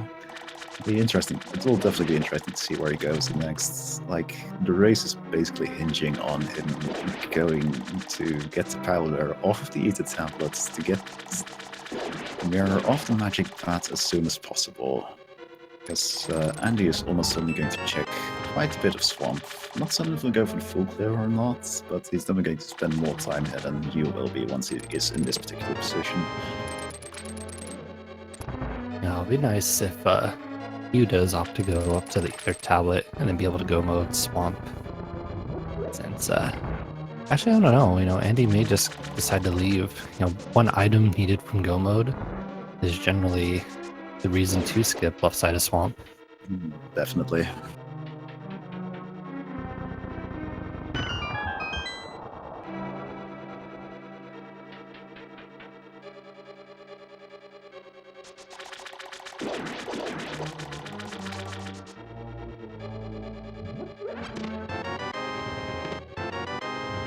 Ooh, Very nice Silver's pickup. Which that's good. Also, it's also something that could be making a difference because you might be less inclined to check the chest in Swamp because he will definitely be in go mode by the time he gets access to this place. Using blue mail. Yeah, that would be very kind of a scary thought. Andy tends to find those silvers, quite easily when other people are in go mode, just opting to maybe check one or two, more chests that are just a little bit out of the way, but still convenient to go to. So paying off here for him, even though he would be checking those normally. But yeah, it's a question of whether or not Hugh does get over there afterwards. No, Andy is actually trying to do the hook dash strats with the Master Sword. This is a really cool but really tricky to execute strategy on Argus. It is really quick if you pull it off correctly though, but it's super difficult to do.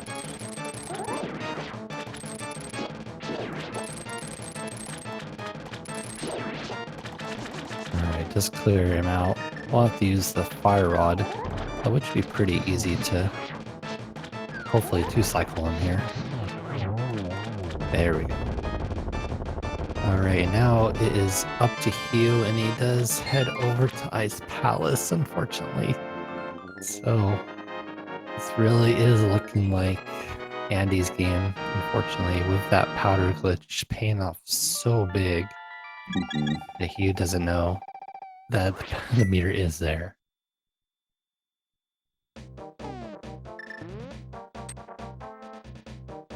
And yep, Andy is heading straight up to the bomb shop, so he'll be in go mode very shortly.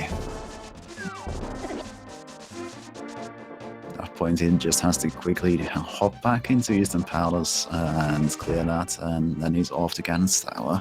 Didn't really get to go mode any of the dungeons, but in this case, the seat just wasn't really set up for allowing you to do that in the first place.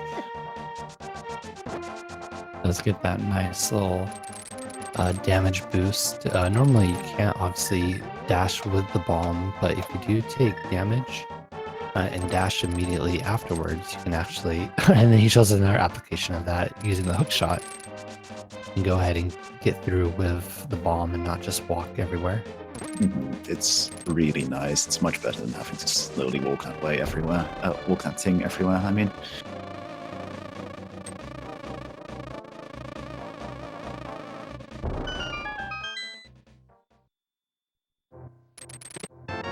There we go. At 1 hour, 30 minutes and 44 seconds, Andy has entered go mode. We'll just have to clear Eastern Palace and then he's off to Ganon's Tower.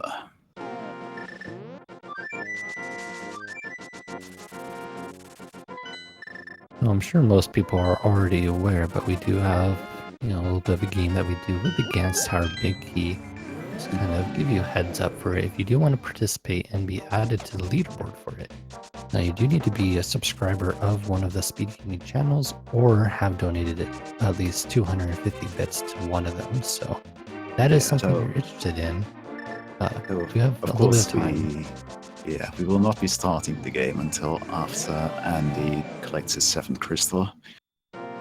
Right. Yeah, don't start guessing yet. That was just like a heads up for those that may be interested in being part of it. Hold on, boys.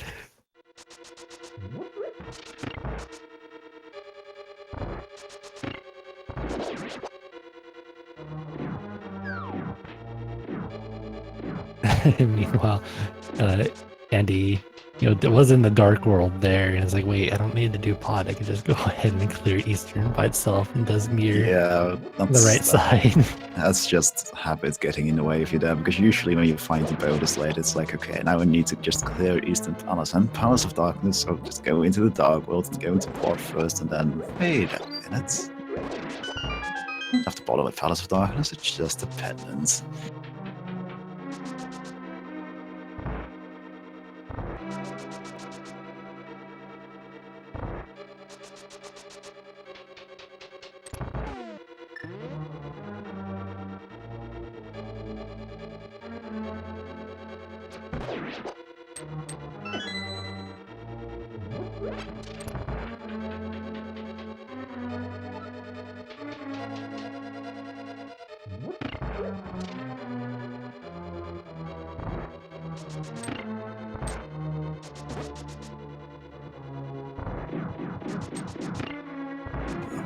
Just quickly going through Eastern Palace, making much use of the boots, which you normally can't do in the vanilla game. So it's actually kind of interesting. It's interesting how well suited this dungeon is to going through quickly with the boots, all things considered, considering you can never have them normally. But Plus in silvers. general, plus silvers indeed. In general, the Link to the Past is remarkably well designed around you having items you're not supposed to have. Which is part of what makes this particular randomizer quite fun to play. All right, now we can go. Yeah, crystal number 7.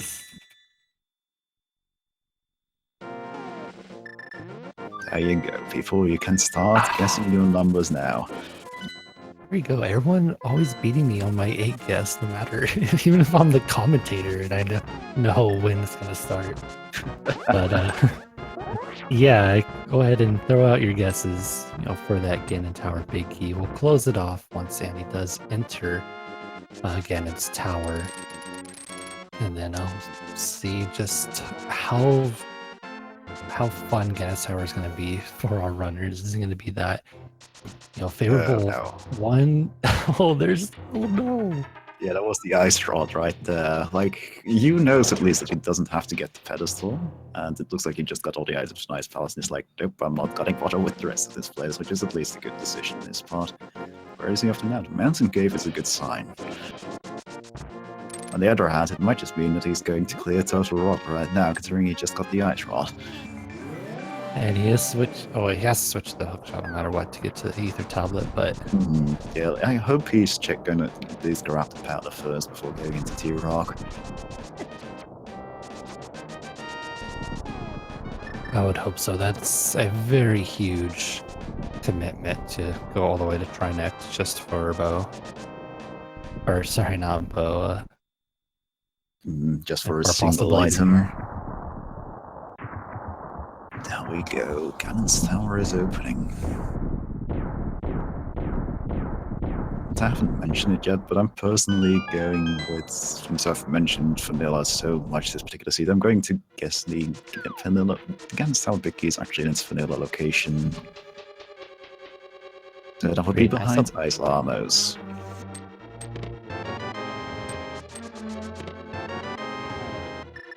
Right, Just so in 1 and so 2. far. Looks like Andy, even with finding a key, is opting to just go with check those first two chests and then clear the left side of the dungeon. And you did, in fact, just go into T-Rock without checking the ether tablet first. Oh no. That's definitely Andy's game. incredibly unfortunate. I don't blame you one bit for not wanting to count on that one fetch quest item. It's just that in this particular case, that one fetch quest item is important. We got 4 through 7 gonna show up in the Salfo's room.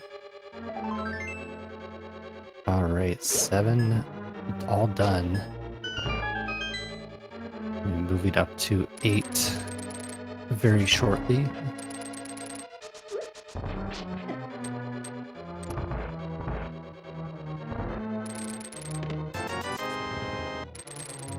Just the red rupee, so my guess is dead. Meanwhile, Hugh able to quickly go over to Trinex, but unfortunately, he's gonna be a little disappointed. Know that there's nothing there. Yeah, I'm kind of curious what the item that he is going to find on Trinex is, though we know it can't be anything particularly important. Might be something like the Cane of Burner. Right, even, the game does, the logic does make it so you can pick up every item in the game. There's 9, by the way. But, unfortunately, some of these breadcrumbs could just lead to items that aren't necessarily needed to beat the game, but rather just to complete your item collection. So we're up to 10 through 13 here in the randomizer room. 10 is a red potion, 11's a piece of heart, 12 is a red tunic, which is nice. 13 is just a few more bombs, so despite not having the big key in there, still a nice amount of items.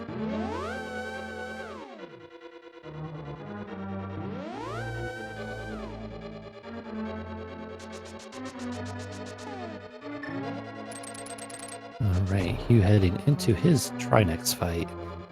It has to be a little bit careful. It does have to use hammer shots here, not having Temper Sword to quickly get through these phases. It does have a blue potion just in case he runs out of magic, though. Does a really good job so far, though. Even managed to get the ice head stunned before it could put down its very inconvenient ice. And I do believe Andy just found the big key in Bob's chest. That was a 14, I believe, right? I do believe so, yes. Big key 14. So with that, closest guess from a sub or a bit supporter was Tosh with 13. So congrats on being very close to that. Only one off.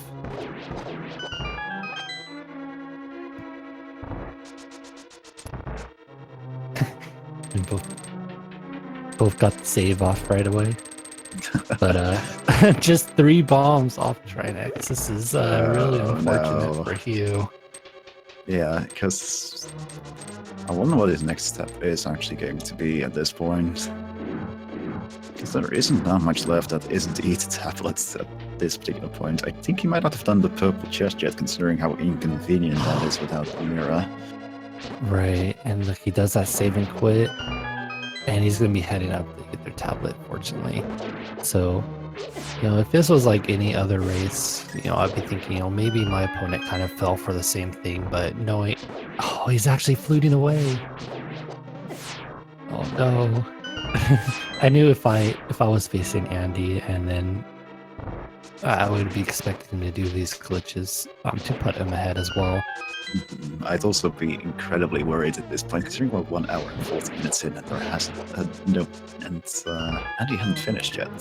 So if you're a huge shoes, you're wondering, you might actually be mentally playing yourself at this point and thinking, okay, this mirror has to be in some absolutely awful location, like the purple chest.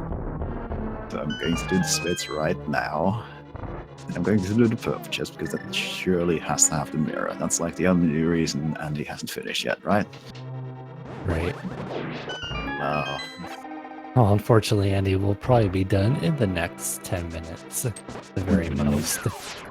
Even Still though wondering. he does have so much bird.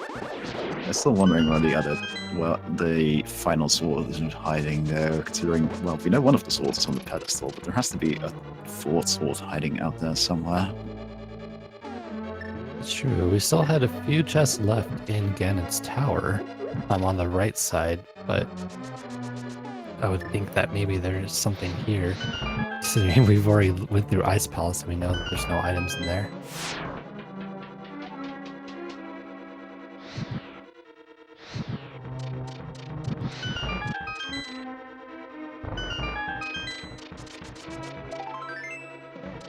Andy is actually checking these chests in the hopes of finding a tempered sword, because it does make the Ganon fight dramatically quicker and easier. Because with the Master Sword, you are reliant on spin attacks to do damage to Ganon. Well, with the tempered sword, you can actually just swing your sword. That ends up saving a significant amount of time. Does have one final chest, and this is definitely a chest that likes to hold a sword just to kind of keep you on edge until the very end. So whether or Let's not, see. oh, no hovering today from Andy. Probably, given it's a tournament and just a piece of heart. It would have been really great if that was actually just a heart container instead. Mhm. But yeah, probably not hovering given just the how important these matches are. You don't know where your opponent's at. You don't want to take any chances on messing up that hover, and especially if you're looking for a temper sword. You just want to go ahead and kill Moldorm and check that item too. Meanwhile, we get the purple chest and just that piece of heart. What else? I think he now you He does in knows. fact have to go for the powder. It's pretty much all he has left to do in the world.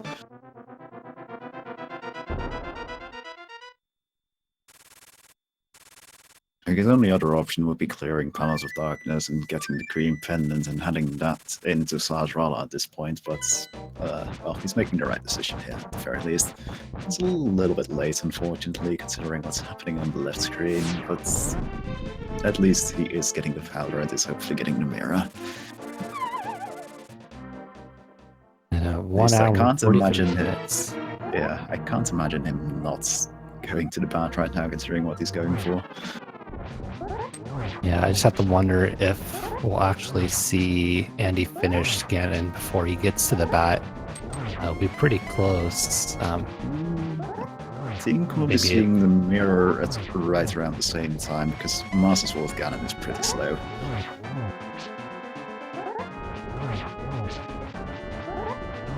It might depend a bit on how cooperative Ganon is going to be with the teleport.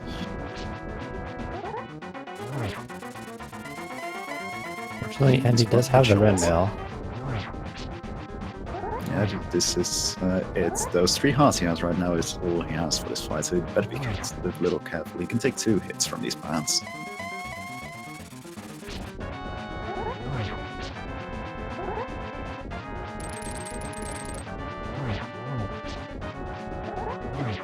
be a little careful here. Yeah, He's definitely good just- at dodging his bats, but still can be tricky.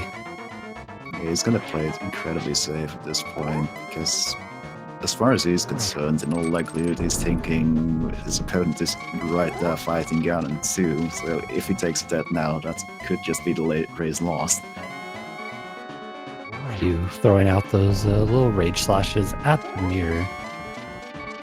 1 hour and 44 minutes in, and you're barely finding the mirror. That's really rough to have to go through. But yeah, Andy forgetting he does have a red potion that he found, and Ganon Sour, or maybe he's just doing it because he is confident enough in his Ganon fight.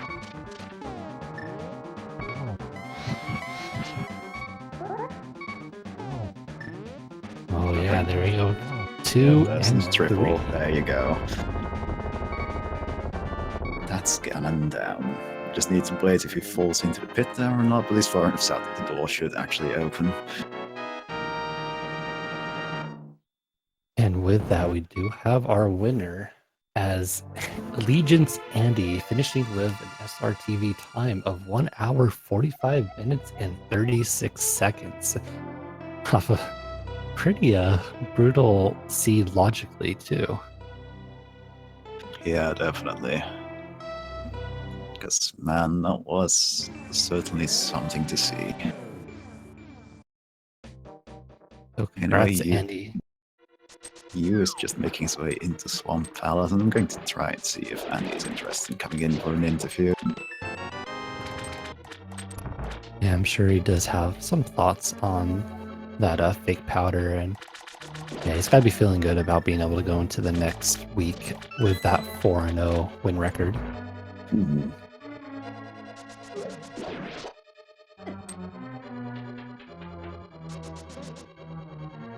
All right, we do have Andy in the channel, so let's go ahead and bring him up and see what he has to say about this. Yeah. Really shitty pedestals. Oh, hello. Hello, congrats. Somebody, but congratulations on winning. Thanks. What a What bad a seed. seed. Yeah. Anyway, can you So- guess what made a really big difference in your race here? If I had to pick one thing, it'd probably be the mirror. Yeah. Your In opponent, fact, your opponent, you handed in the mushroom without doing the fake powder thing, so he had to get the mirror the hard way with the powder off the ether tablet. which he just got 3 minutes ago. Dang, that is rough.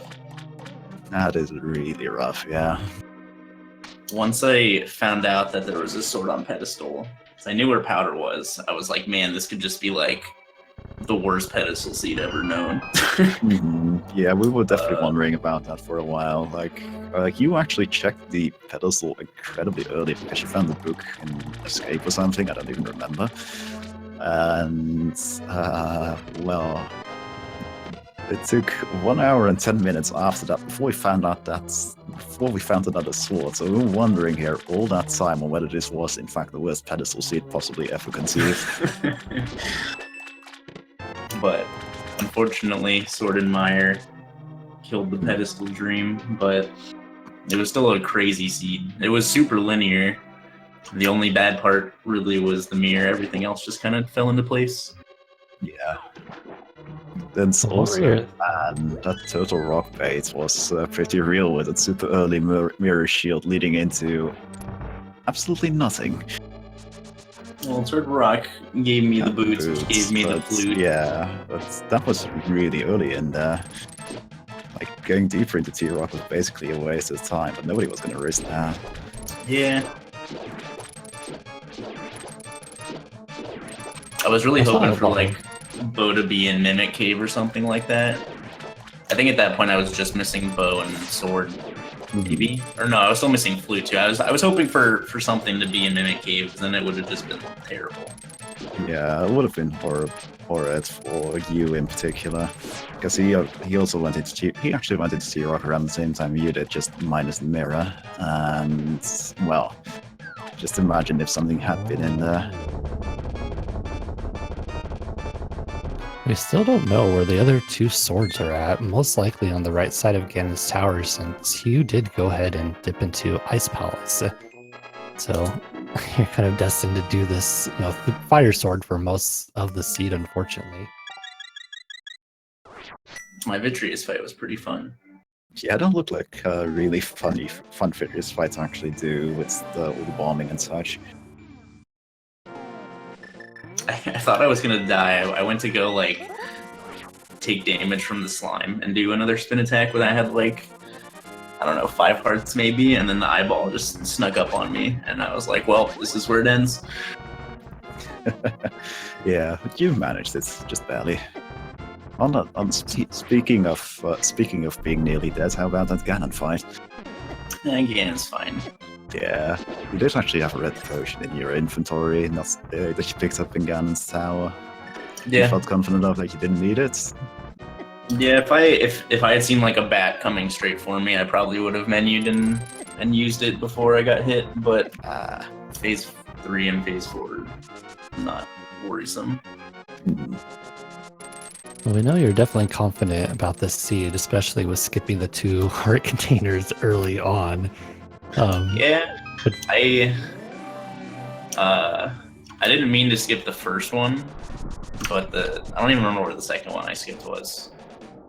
is the shovel. In the Oh row. yeah, that one. Yeah. You didn't want the one from the witch, though. Yeah, I don't even know why. At that point, I like went in hoping that mushroom was a key item, so I just like went in blindly, assuming I was gonna have to pick it up, and then yeah, that was it. So fortunately, in Hugh's case, Mir didn't really lead to too much other than just the swamp clear. So he is just about to enter his Ganon fight, or his Ganon's tower to ascend. But definitely, just that one decision to do the fake powder really paid off huge in the end. Other than that, you're going to be going into next week as 4-0. Definitely is probably one of the fan favorites of the tournament. Is there anything in particular you're going to be doing to prepare for next week, or just general play and better? I the last couple days I've been playing really badly, so I'm glad I played well today for the most part. But I don't know how to prepare for Randomizer. Unless, especially without knowing my opponent beforehand, there's not really anything I can do to prepare besides just play and stay fresh.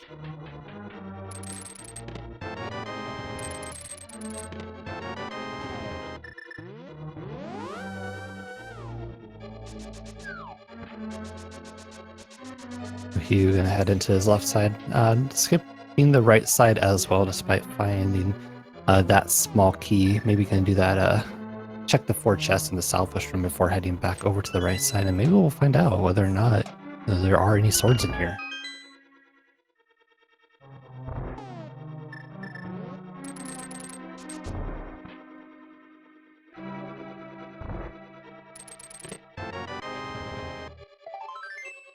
Well, in the meantime, congrats again on your win, Andy. You're more than welcome to stay with us till the end, which should be pretty soon, probably the next 10 minutes or so.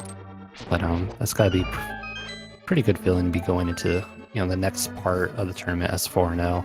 I only need one more win to guarantee that bracket entry. Yeah, it's a pretty good feeling. You never know what's gonna happen in Swiss. Yeah, you never know if you get that nightmare opponent that you've never wanted to face, or whether you are that nightmare opponent nobody ever wants to face. Needed more ladder in Andy's case. I know if I get matched up with you next week, I'm going to be pretty nervous.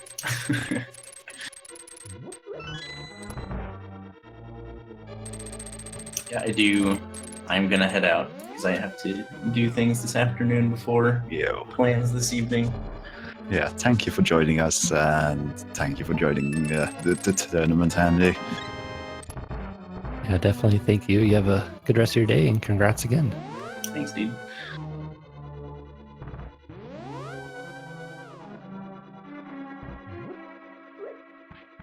Anyway, looks like you will be just making a very similar round through Ganon's tower. We'll be finding his picky and not that much else of interest very soon. We'll be making his way to Ganon himself very shortly.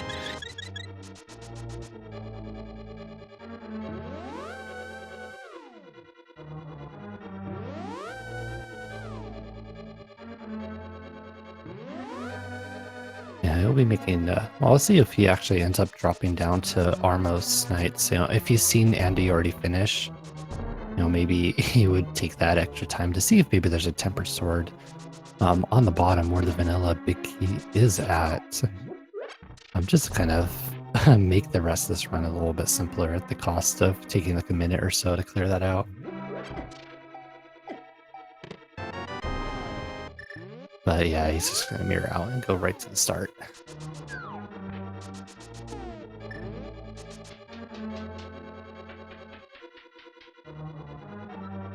We don't know if he's won yet. You can see if that Andy has finished, should he have the race window up. But a lot of runners generally opt to close the window or just at least minimize it at some point, just so that way, you know, they're just playing as strong as they can without thinking if someone's finished or not, or knowing if someone's finished or not. Yeah, there's nothing as distracting in a race as constantly looking over to your SLTV window and being like, did he finish? Did he finish? Did he finish? So it's often better to just shut it down to get rid of at least some of the nerves.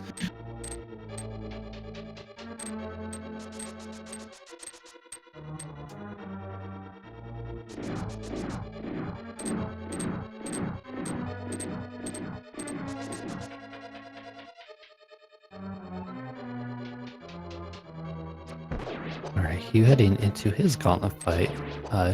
Should be pretty simple with the silvers that he has. Probably going to hold on to the magic as much as he can. Or never mind, he does have a blue potion, so just going to go ahead and burn that potion on these Stalfos instead of trying to run around and kill him.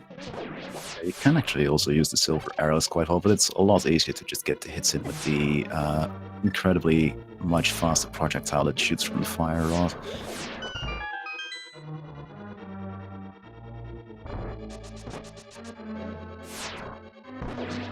Does get that dash through. You know what? What is the name? What are the names of these enemies? I cannot seem to ever remember them. The lizard guys, or whatever they are. Those lizard foes? No. No, they're not lizard foes. There's an enemy in Zelda 2 that also is named that has the same name, but let's take a look.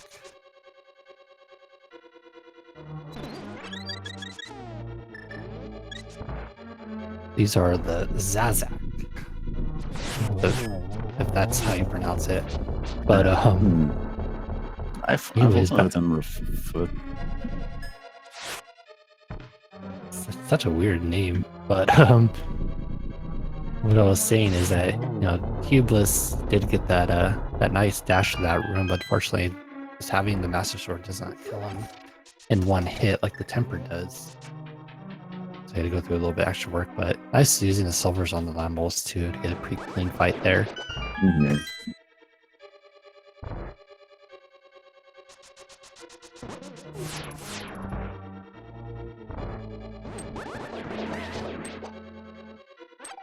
Ooh, nice, nice big, you know, magic refill right there. Especially going to the next room, don't have to worry about using the lamp. You can just keep the fire rod out the whole time. Depends if he does that or not. Oh, nice, you know, fire rod shots. Yeah, it makes sense. He's got plenty of magic. There's magic in pots. But I think he's got plenty right now to just finish lighting the final torches. Yeah, he should have just enough. Yeah, there it is. I think you just pick up the refill in the next room too. Yeah, that's expected. He's checking these final chests, hoping for a tempered sword, but this is sadly not going to appear. He might be finding enough pieces of heart to get a full refill there.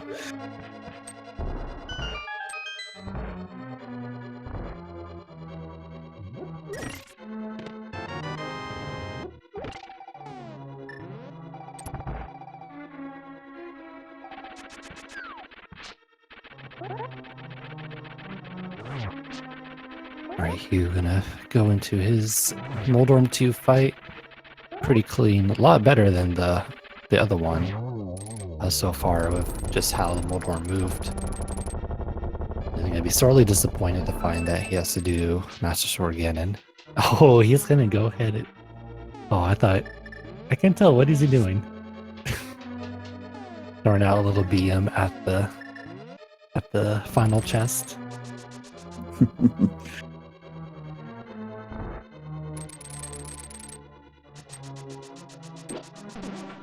Yeah, I think at this point he does know that Andy has finished. You would never do that otherwise, so Yeah. maybe we'll get to see some bug net strats here.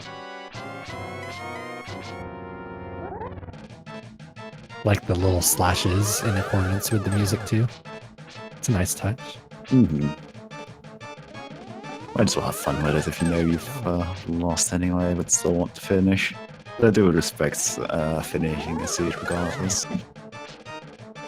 Definitely for a seed like this as well, where, you know, if you see that 145 finish, you're assuming probably you did the fake powder glitch. But even that, I mean, it's good to finish because it's still good practice. You'll be going in 3-1 to the next week, which is still a great place to be at. Means you only have to win 2 of your next 3 matches in order to still get into the bracket, and then plus your opponents will probably be a little bit, I guess, more easier without like disrespecting them too much because they've already taken 1 loss as well. Yeah, exactly. It's still going to be a fierce competition even in the 3-1 bracket next week.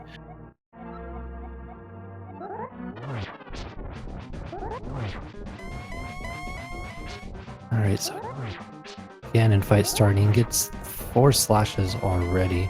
He can go up in that corner. Hopefully he gets there too. Yeah, it's worth mentioning that it takes 12 spins to progress Ganon 1 phase in this fight, so you can get those double hits in when Ganon is next to a wall, so that's helpful, but it's still a lot of effort and this is pretty difficult. Fortunately, they did find that red tunic in the, well, I guess blue tunic too, on the way, you know, to Ganon's tower or just to this fight, because it makes this a whole lot less stressful. It's also a really good idea here to make use of that cave, because it's allowed him to get in a whole bunch of extra damage, and he does have 2 blue potions still, I believe. Because that speeds up doing that phase dramatically, like that was a 2 cycle compared to Andy.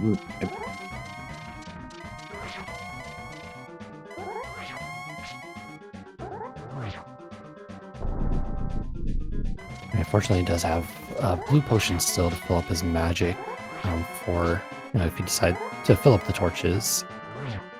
And then silvers will make pretty clean work of that final phase again. Finish.